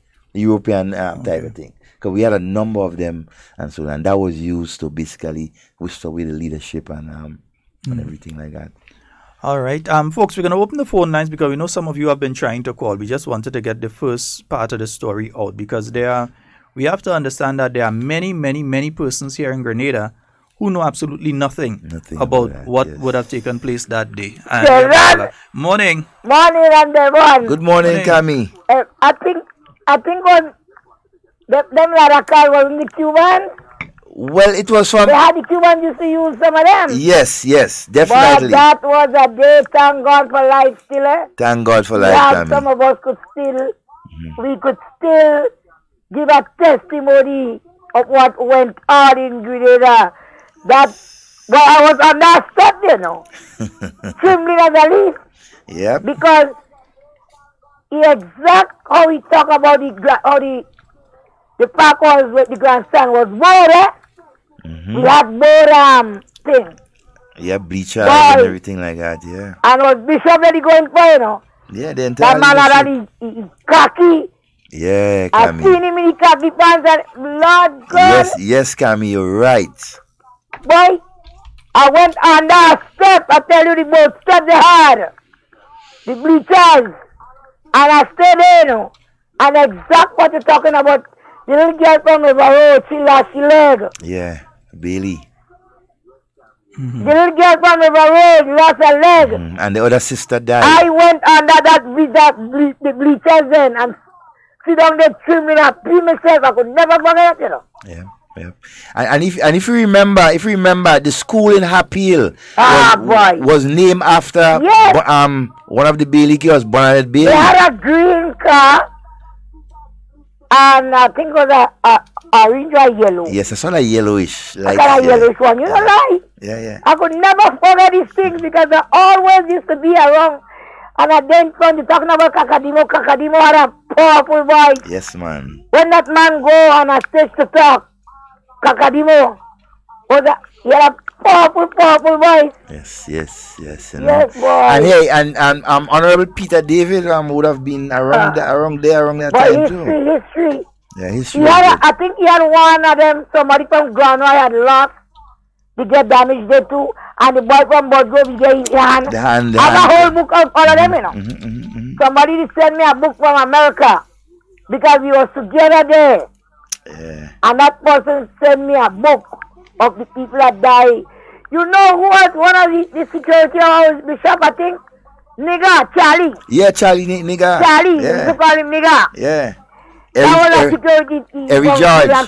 Every George and yeah. I don't know if Sayo was there that day. Mr. Louisan. Morning, Mr. Louisan, my son. Yep. This guy was a soldier. One of them days. Yep. I remember all. Thank God for life, God. Thank God for life, Cami. I could have did a long time ago. Yeah, we all could have. I could have did a long time ago. All where these people was, I used to be there. All right, my dear. You're right. All right, my dear. Right. Have a wonderful day, Cami. Right. Okay, my dear. Lord Jesus, have mercy on us in Grenada. Yeah, and you know... one person has messaged me to say you were not wrong about the Fiat, though, because Bernard Cord had a Fiat.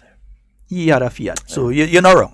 Some were Fiat, some were ladders. Yeah, so that Bernard had a Fiat at that point in time. Folks, if you were there, you could call, 440-7377. And we know a lot of you in the US, so give them the US and Canada number. 347-329-3101. Give us a call and let's share that experience. Let us help educate our young ones who are not privileged and who do not know of incidents like these. Don't be afraid. You know. Good morning and welcome. Hey, good morning, Devon. Good morning, Sheldon. Morning, my friend. Sheldon, this is a day to remember. I remember I was 5 or 6 months after that, before I went in the army, and I was in Camboni. And I remember that Sunday, in Camboni, and we got the news that a bomb gone off in Queen's Park. Brother Sheldon, it was a day that every one of us in Camboni, we feel so sad. So sad. And I remember that after that, we was handed weapon to go and guard the radio station in Morning Rouge. Yep. And Brother Sheldon, I remember that day, we stay outside guarding the radio station for about 6 hours, heavy rain.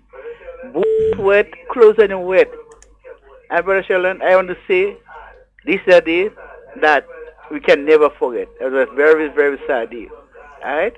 And I do believe this is a day that we should remember, alright, of what happened in Grenada. Not a good day, but a very sad day. Alright?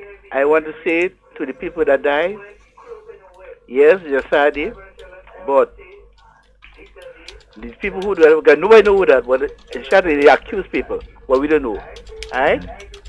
But yet, the people who did it, they did it just to get rid of the leadership of the government at the time. Yep.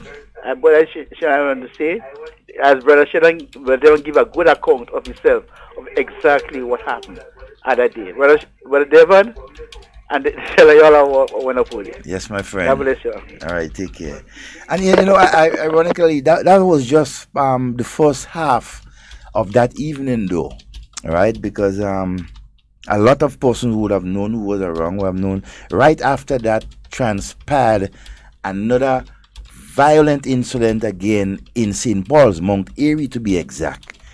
Where a gentleman by the name of Strawn Philip, who was also a military person, part of one of the persons who led the March 13th revolution, was a soldier who led the attack on the barracks, and so was part, and so he lost his life, and so in a shootout with the security forces. Some people say he was murdered. Some people say he was murdered. Some people say that a particular soldier emptied a AK clip on him while he fallen out of the house. Well, you see, a lot of that a shootout took place. Yeah, a lot of persons made all sorts of thing, and up to this point in time, we have not. I have not been able to zero in on what really happened on that day. I mean, up at Mount Airy. All we knew is that a shootout took place, and with soldiers and militia, with the gentleman and thing. And after that, we were told that he was part of either planning or part of the whole thing about that. So there's a lot of things that that we could talk about, but let's stick on the day itself, on the actual event, the June 19th event at Queen's Park. It was a day that most Grenadians were terrified, right? I mean, first time experiencing such chaos, and so in one place, your entire leadership, right, could have died instantly together with hundreds of Grenadians if that building had fell. And so later on we got to realize that the bomb was placed there by a young lady, and we'll talk of that. Good morning and welcome. Hello, good morning. Good morning, my friend. And how are you? Not too bad. Is it Brother Sheldon? Yes, it's the program. Yes, you are live on the program. Brother Sheldon, I hardly could hear you, but can you hear me? We're hearing you loud and clear. Okay. I'm calling from Mount Morris, right? Yes. And I wasn't here for nothing you could think about, because I roam the sea. The point I want to make is it's very nice and interesting to hear all these things, but I hope I'm not upsetting you by letting you know something different this morning. Can I? What? If it's around October 19th, let's focus on that. June 19th.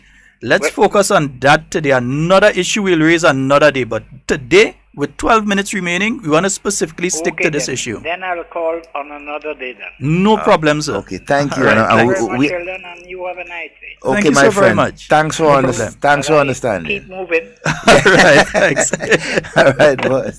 Yeah, we Yes. want to kind of stick on this Yes. particular issue today. We will. You could bring up that one tomorrow or so. Yeah, so good morning, Junior. George. Yeah. Somebody's saying that on that day, Sean Phillip died a useless death. He had his own armory and fired on soldiers who were going there to search. So, well, that's another story. Maybe the people who were there could talk about. Well, the people who were they're talking about our. Well, yeah, but what I know of there is that a party of soldiers, right after about perhaps an hour and a half after the incident, a party of soldiers was sent directly to Stranfield based on the information that they had gathered. Okay. Right? Good morning and welcome. Hello? Hi, morning. Good morning. Listen, I just want to ask one question, and I Sure. hope I'm not being negative. Oh, sure. Why did they change the name of the school, Happy Hill Secondary School, to Bernadette Bailey School?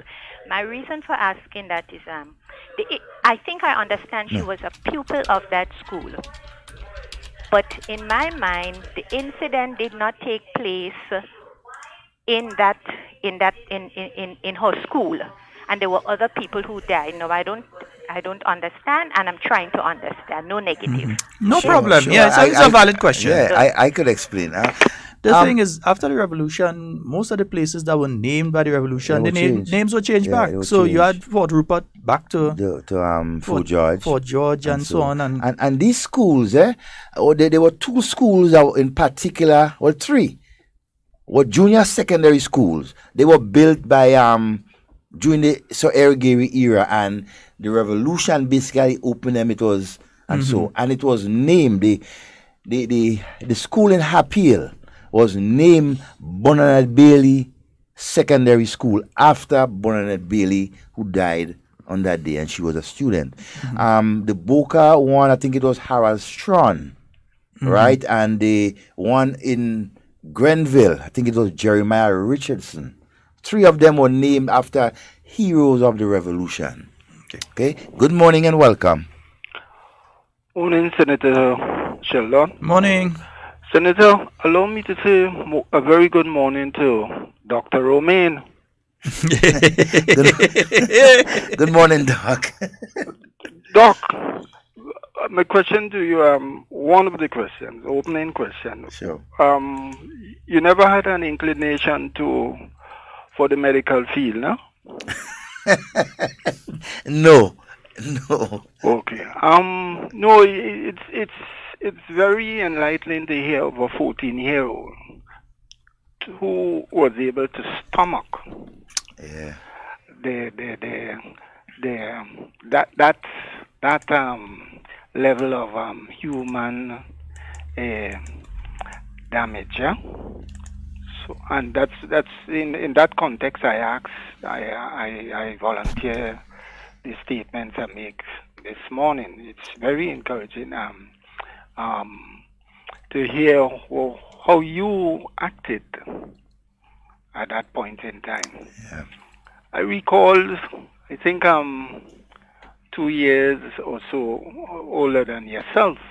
Yeah. And I also think I'm personality kind of between yourself and Brother Weezo. You know, I'm there when I need to be. Yes. You understand? You know, I was at home that morning, very that afternoon, very interesting day. And although I questioned your number, I vaguely recall hearing, because Free Grenada was carrying that thing live. Yeah. Of course. Yeah. And you know, persons were taking it in, and I recall it being described as a mammoth crowd. And indeed, in those times in those early days, indeed, the activities of the revolution were massively supported. Huge, yeah. Be that is me. It was Indeed, shattering to the afternoon proceeding to hear, because from where I am, you know where I am right now, to hear that song that come over Cemetery Hill, you know it was something massive. The explosion was a powerful one. And they hear the announcers on Free Grenada calling to people, please, who could, the blood donors, who can go to the hospital, there will be need for such, and encouraging people to stay away and allow the relevant authorities to address the injured and so. It was quite a lot of people. And even in my home side, to see the traffic, to see the persons coming from, it was disappointing to know that an activity like that did not was I would say sabotage in that way. Yeah. You understand? Because that sort of activity was something unheard of in our Grenada to that point in time.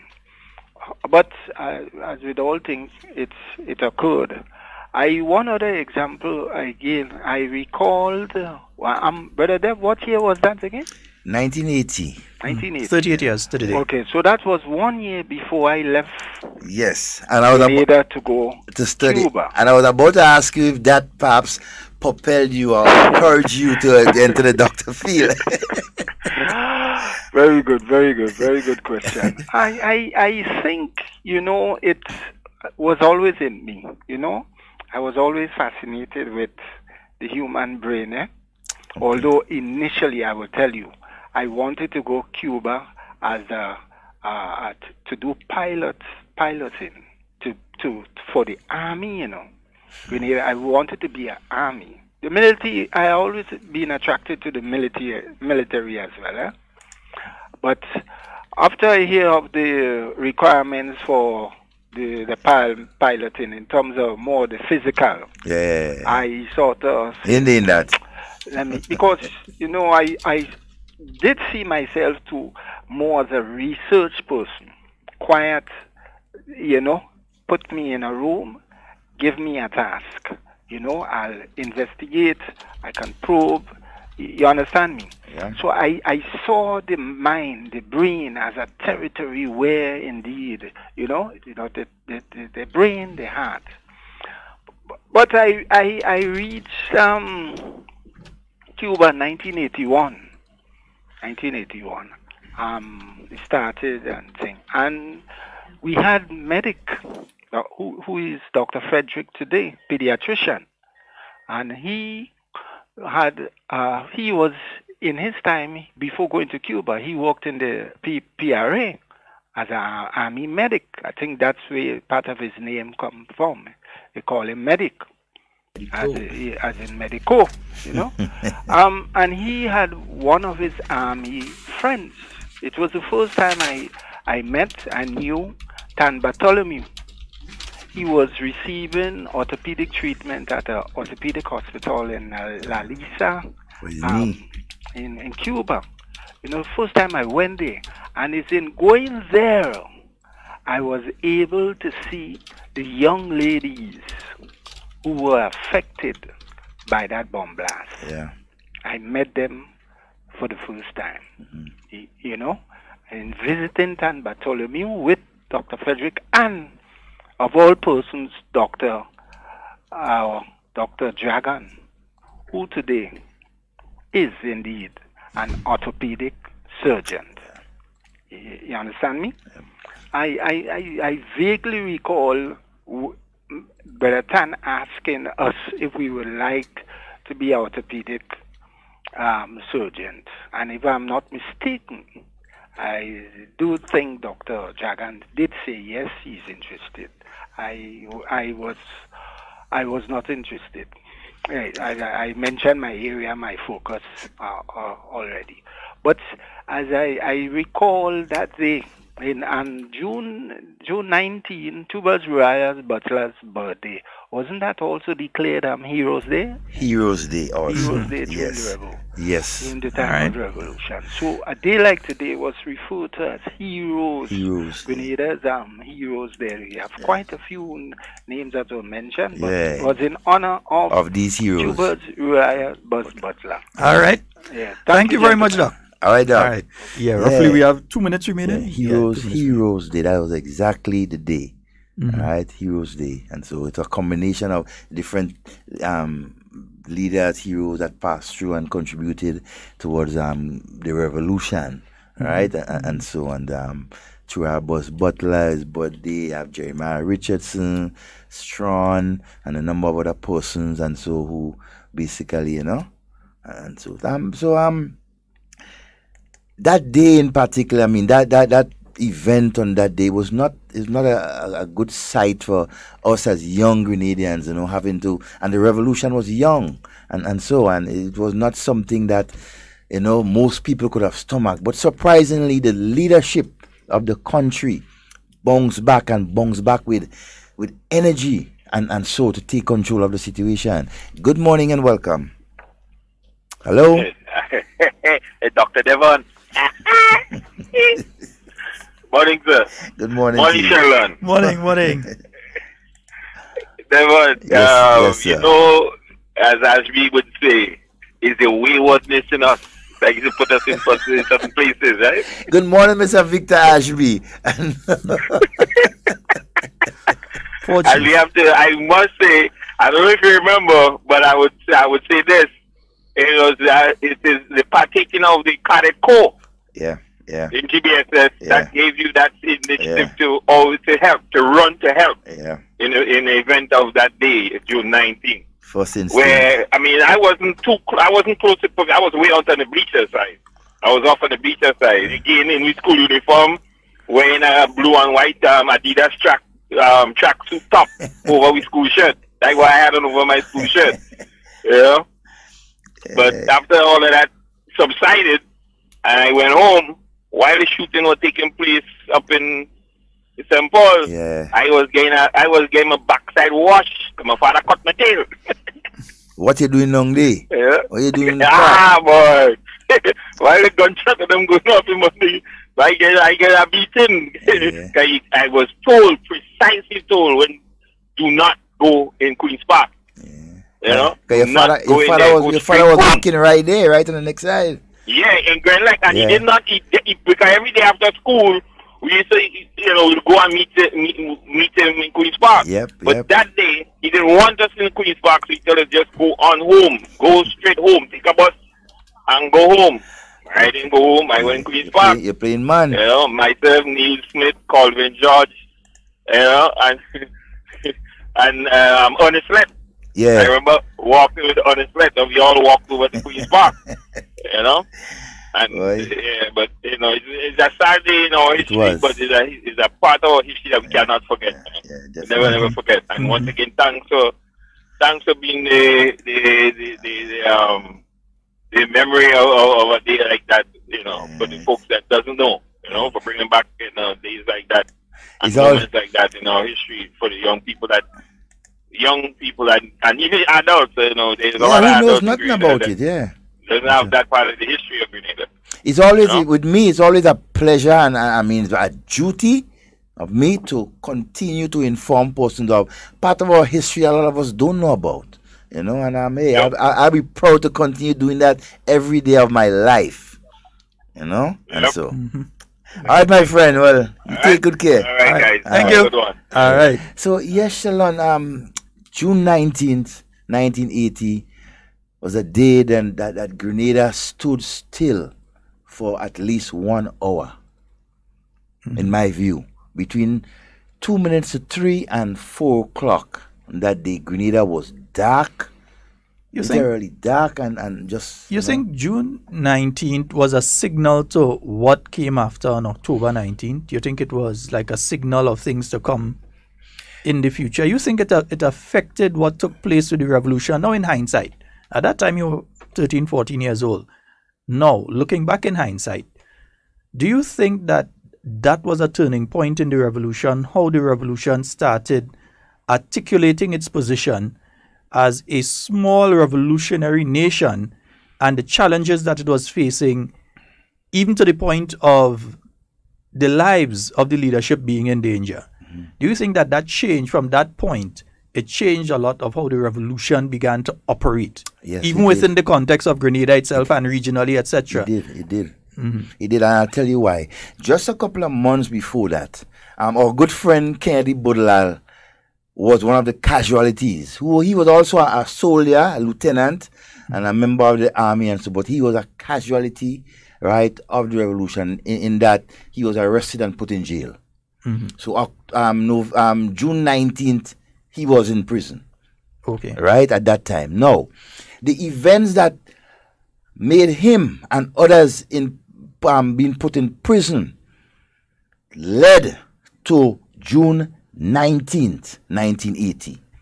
I'll tell you that. There were a number of persons that, quote unquote, the revolution called counter-revolutionaries, destabilizers, and everything like that. And based on the information that was gathered after, right, about the bomb and everything like that, right, it was put together that that bomb was set by a group of persons who was revolutionaries, but they became anti-revolutionaries based on the Kennedy Budlal arrest, some of his brothers and other members of the Montreach, Tivoli, Riversali areas and them areas who were arrested and called counter-revolutionaries.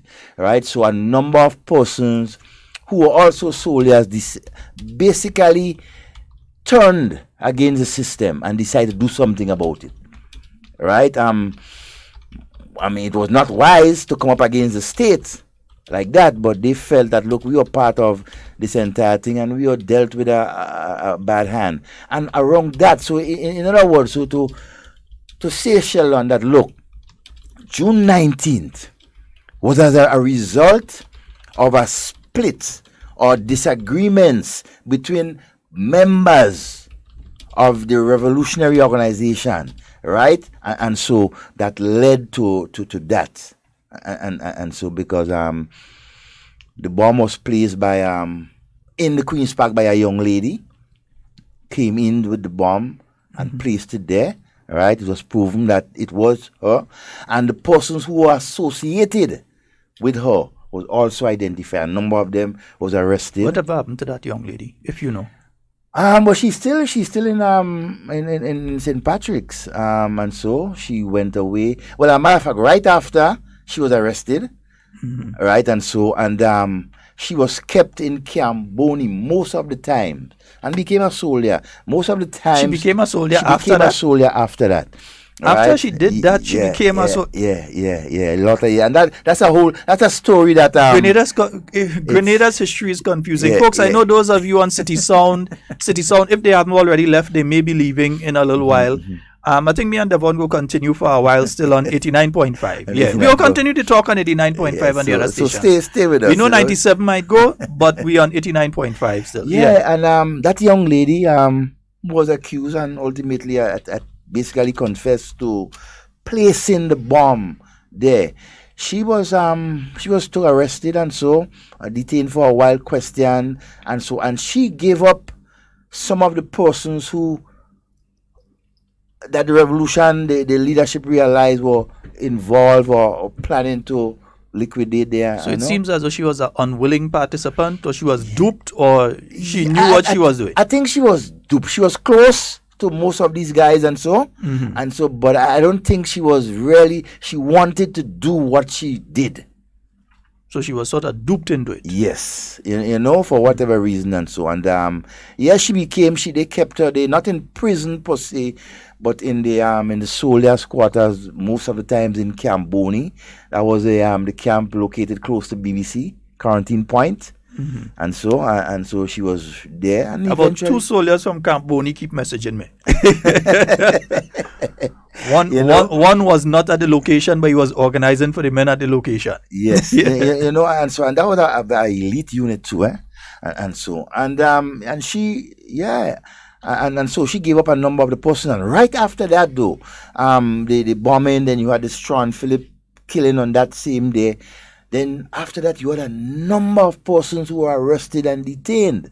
And that comes back to the question if that changed the whole modus operandi of the revolution, the direction. I would think that it became more protective of the revolution and itself. And as such, it would have done things that otherwise, without June 19th, it would not have done. That it would have become more protective of itself, understanding that these are not people that are just talking out against the revolution. But these guys actually trying to kill you. Kill the leadership. And I mean, the revolution after that time became, well, I wouldn't say that brutal, but serious and no nonsense mood. And so, because a number of calls coming in. Let's take this one. Yes. Good morning and welcome. Sheldon Devon. Yes, my brother. Yeah, Sheldon, quick. The young lady that Devon talking about. Don't call her name, eh? Don't call her name. Don't call her name. Yeah. She was in our camping too. Yeah, that's where she was placed. Yes, Campbell was camping in at the time. Yeah. She was on there. I know the young lady very good. All right, my friend. Okay, my dear. Yeah, and a number of another Campbell soldier. Yeah, a number of persons were arrested right after that. They had a purge. Rose Hill, Mount Rich, Tivoli, Poetry, a number of quote-unquote anti-revolutionaries. And so, I mean... Those were areas that were predominantly Gary, strong areas or something, so that they were against the revolution? Well, not really against. They became against the revolution because of a number of events. The Kennedy Budlal issue. Right, the Reverend Twine estate issue with Kennedy Budlal and his brothers, Buck Budlal, Russell Budlal, all these guys. So it was a chain of events that led right around the time when Kennedy Budlal was arrested, and a number of other leaders were picked up, and after that, it was a chain of events that led right up to October 1983. And I think that around that time was the beginning of the split of the forces of the revolution, where you find a number of persons break ranks with the revolution and became revolutionaries who were called counters, and a lot of them were arrested, put in prison, and were freed till after the October 19th invasion of the October 25th invasion of the United States forces, so definitely the June 19th event basically propelled or give gas or energy to what went on, in my view, right? October 1983, because the leadership of the entire revolution split. The natural reaction to a near-death experience for some persons, if they perceive that the threat is still there, is to protect yourself. Definitely, and that's what. So you're going to ramp up your militarism, you're going to ramp up your security, and you're going to basically, quote-unquote, take care of any of the threats, immediate or perceived, that are around you. Yeah. And in my view, at some point in time, the armed forces or the security forces definitely went overboard in some persons. Because there are a number of persons who were innocently picked up. I'm not afraid to say that. We know that. That's a part of our history. They were picked up, but they were guilty by association.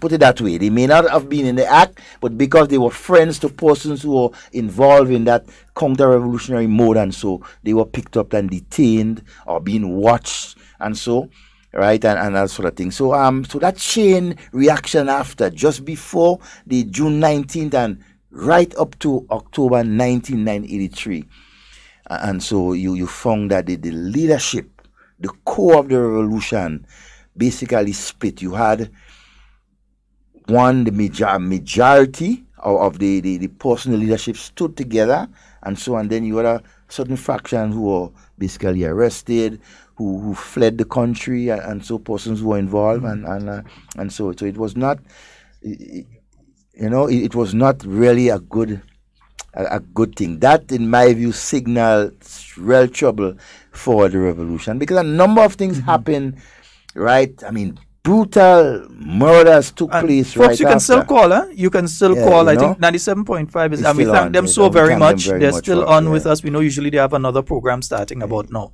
So we're gonna wrap in the next couple minutes or so. But Devon, definitely, I think a lot of people may look at it as just the bomb blast, as they call it, bomb blast. It's not just and a say it's bomb not blast. just a bomb blast, No. but it is the after effects, the shock waves of the bomb blast on the entire revolutionary process, which led to what culminated on October the 19th. Because I'm speaking as somebody that watching all of this from outside, outside, and years But you're after, right. nothing to do with it at all. So I'm definitely looking right. at it with different eyes. Yeah. Because what you find right after that October, the June 19th bomb blast, the military itself, right, was what the word I should put, was more mechanized. They were given more equipments, more soldiers went to train.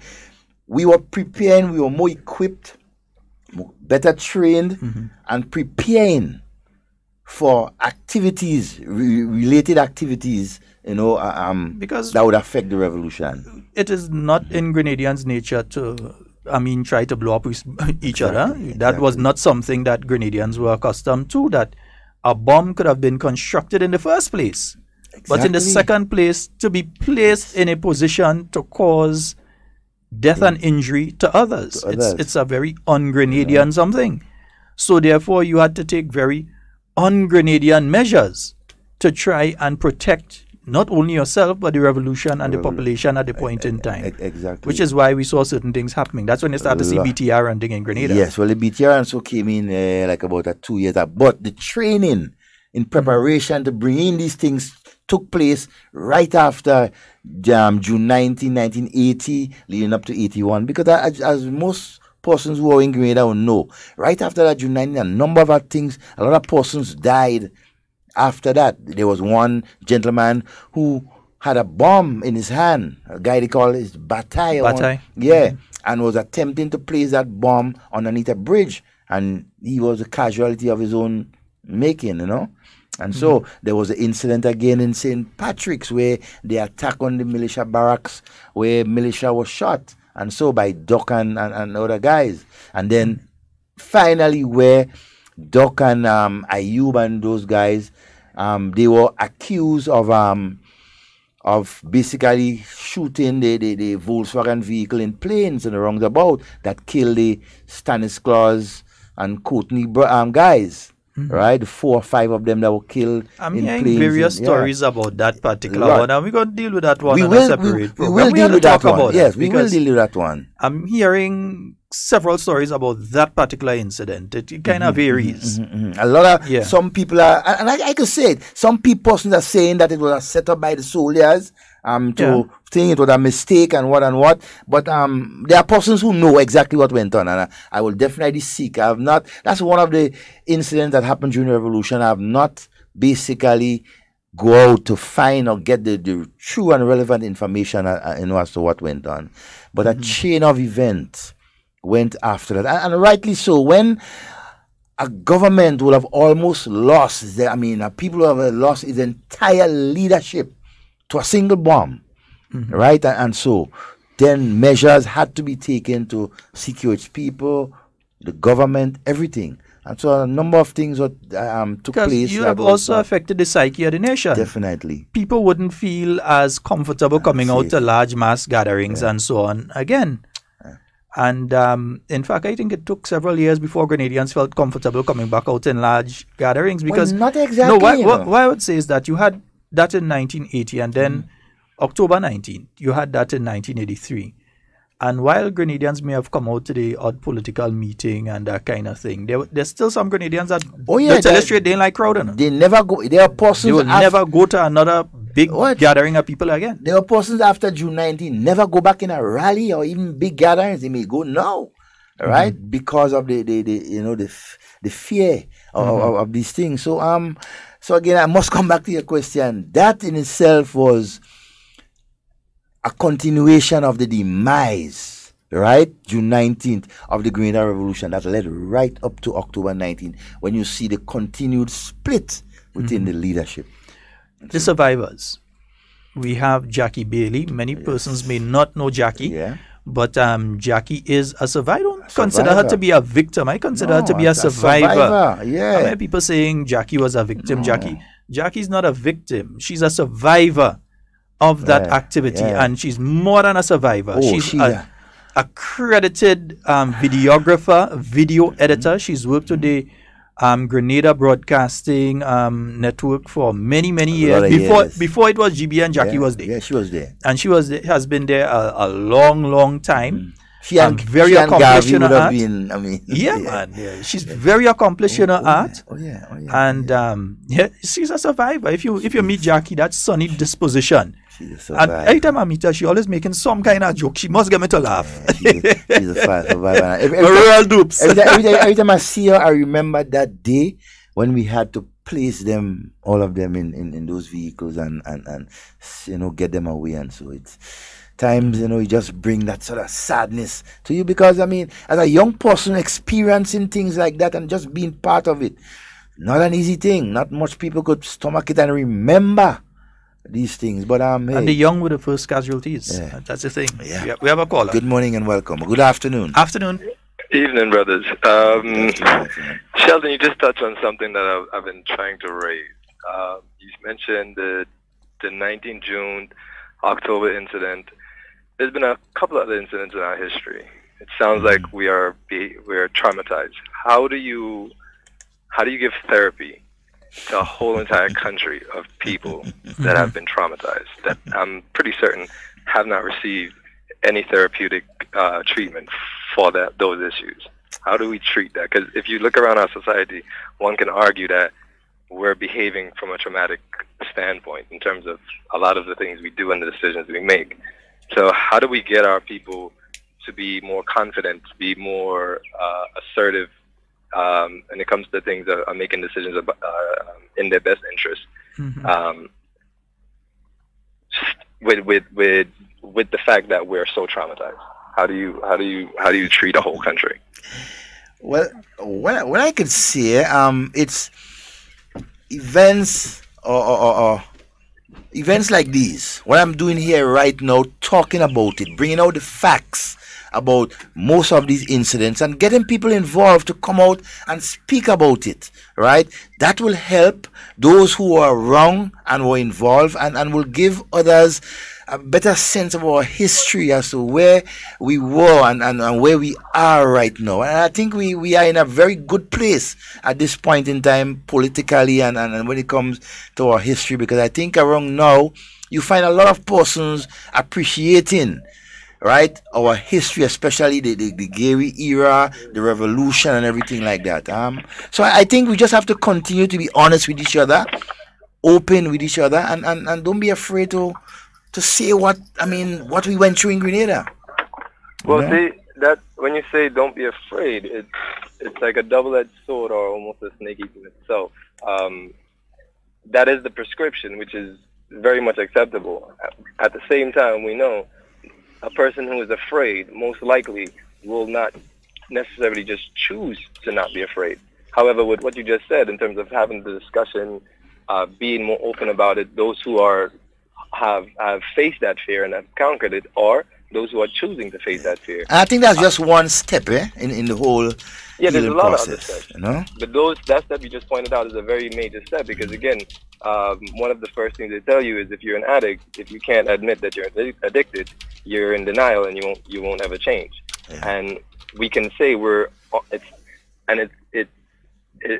for lack of a better phrase, we're almost addicted to trauma now, where we behave so casually, so nonchalantly towards trauma that people would say, "Wow, we're so strong and we're so versatile." Like, I mean, we're facing all these traumas, and look at us, we're still pounding ahead, as you say, keep moving. However, at the same time, we can see some of the negative, as they call it, deleterious effects of that trauma based on our behavior. So the conversation, which is a good start, is very welcomed, and it'd be very instructive for, especially the party in power right now, if they could provide a platform where people. It's almost like, do you remember the Rwanda issue, the genocide issue that happened in Rwanda? Yeah. Almost like a clearing of the air, where people could come out, whether you are on the positive side or negative side or indifferent side, air your views. Cry if you have to, cuss each other if you have to, condemn, accuse, whatever you have to, but get it all out so that we could really start moving on with the business of Grenada and making it better for everybody. All right, my friend. Thank you so very much. Take care, brother. All right. We're going to close in exactly 6 minutes. What I can see, Sheldon, is that as a people, we are beginning to be more tolerant, right, to our history, right? Well, let me say this, though, Devon. I think that there's still a lot to be done. I know that a former New National Party administration did have the Truth and Reconciliation Council.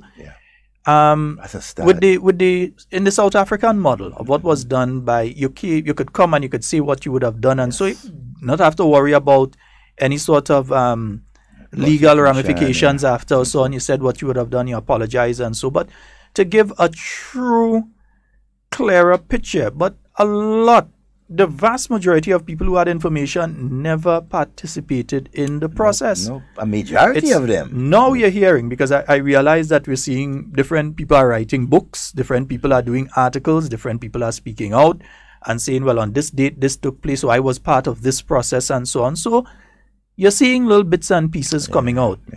You're also seeing a situation, particularly within, on the political landscape, when you look at the New National Party and its construct right now, you realize that the New National Party is that tent, that umbrella, where you have the people who would have been members of the PRA, together with people who would have been detainees, together with people who may have been members of the Gary government, everyone within that organization together and able to work together for the benefit of Grenada. And if Project Grenada is anything, it's that. Definitely. If Project Grenada, you heard Project Grenada before, if Project Grenada is anything, because it incorporates everybody. When you speak of the social partners and so on, and being able to bring different minds together for the benefit of Grenada, the entire construct of what is taking place right now, I think, is part of the healing process. But also, I think there's the important element that we keep forgetting, that those who forget their past are doomed to repeat it. And as such, that educational aspect that should be taking place, I honestly believe, that there should be a module within the secondary school system on the Grenada Revolution.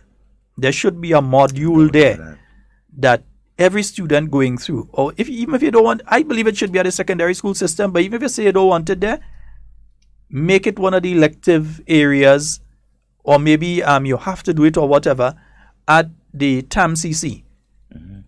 Our premier tertiary institution should have a course on the Grenada Revolution. But you know what the problem is? And you can't blame the Ministry of Education.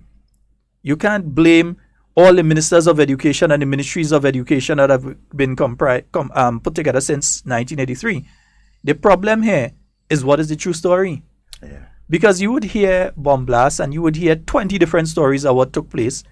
You would hear about what happened with Sean Phillip. You hear 20 different stories of what took place. You would hear March 13th. You hear 20 different stories of what took place, who got killed and why they got killed. And October 19th, you hear so many different stories that it's difficult to put forward one particular line and say, this is what took place. But we got to keep trying. We got to keep on. We're going to take what I think is going to be our final call. Yes. Good morning, afternoon, and welcome.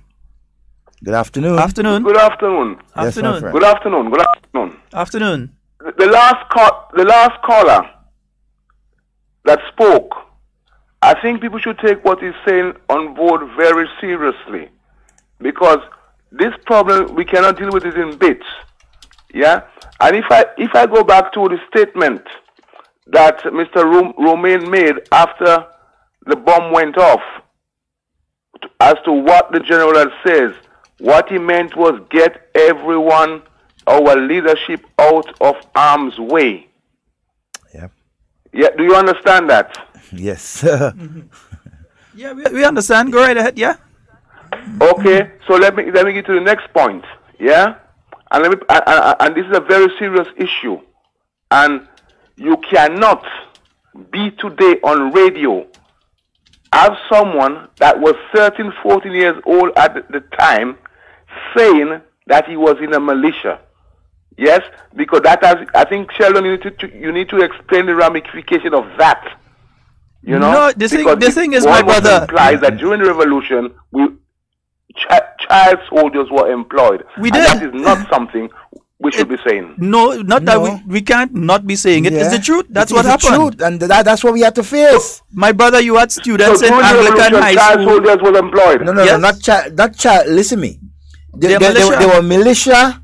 They were pioneers. They were army. The militia was basically a unit that comes from within the community, from the villages, and so they were the eyes and ears basically of the revolution, right? And they were made up of 14-year-old, 15-year-old, 16-year-old, right up, right? And they were given the opportunity to learn to use a weapon. Take my advice, sir. Yes.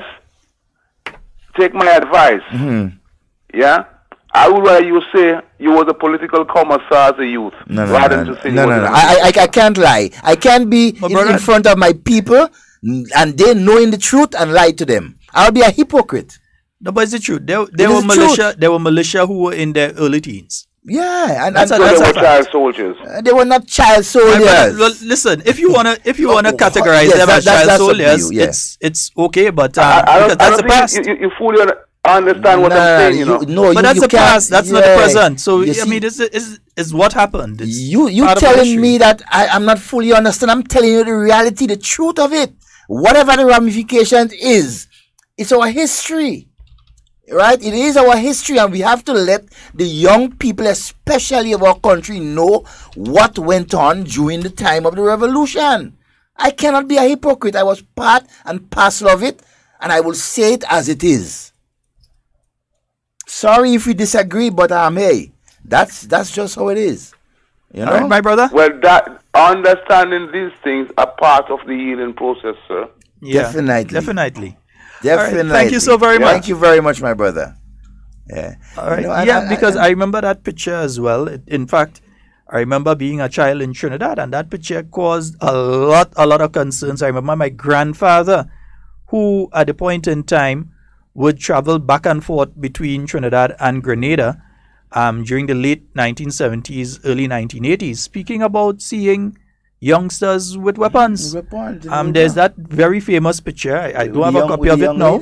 With a young lady from Anglican High School with a Kalashnikov. Exactly, and she was only 15 years old. She was a Louis from Montmorris. And she wasn't the only one. And she was not the only one. So, I mean, the revolution was a popular people's revolution. And you had almost every single strata of the nation getting involved. You had the pioneers who are not involved in the military, but they were the younger ones who were, the flowers of the revolution. And then you had the National Youth Organization, you had the Women's Organization, you had the militia, which was basically the secondary arm of the army, the supportive arm of the army. And so the revolution, the structure of it was made up of so many different areas and so that people could have participated. That is why it was so popular.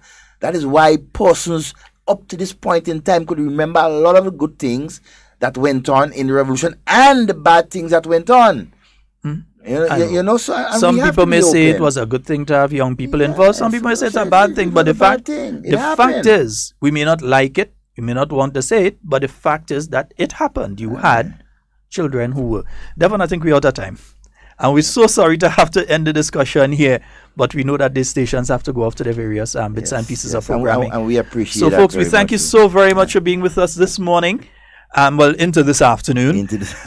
With Hard Talk.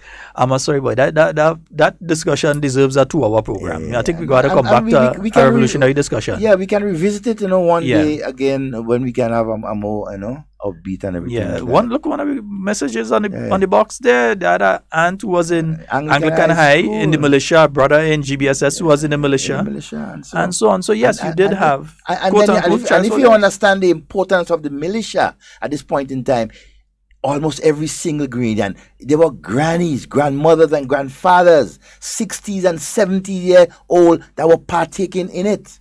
They were involvement. So you had a wide strata of the population getting involved. But, as you say, Senator, it was a day that we must look back to. We must understand what went on and the ramifications of it.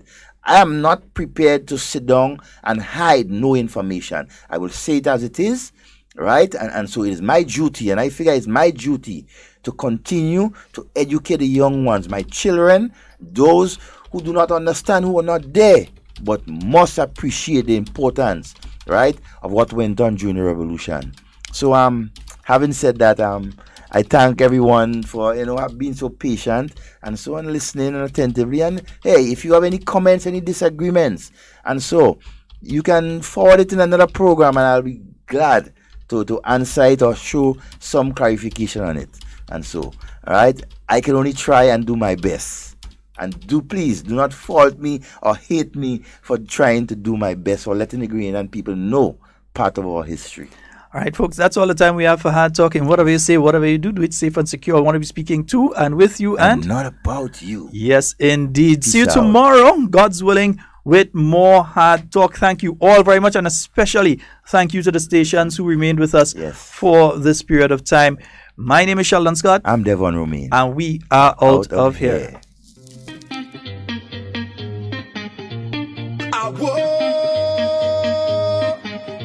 Watch them, make me jump and sing. Can't step on body balancing. Whining in and out, I time me them spread out and go like cake when I sing. When the bubble and start back it up. Make the thing explode, give it up. Oh Lord, I am tempted to touch when them legs apart and them open it up and say, whoa, this party a plenty thing. Oh Lord, I say, watch thing. Hey, whoa, this party a plenty thing. It's plenty thing.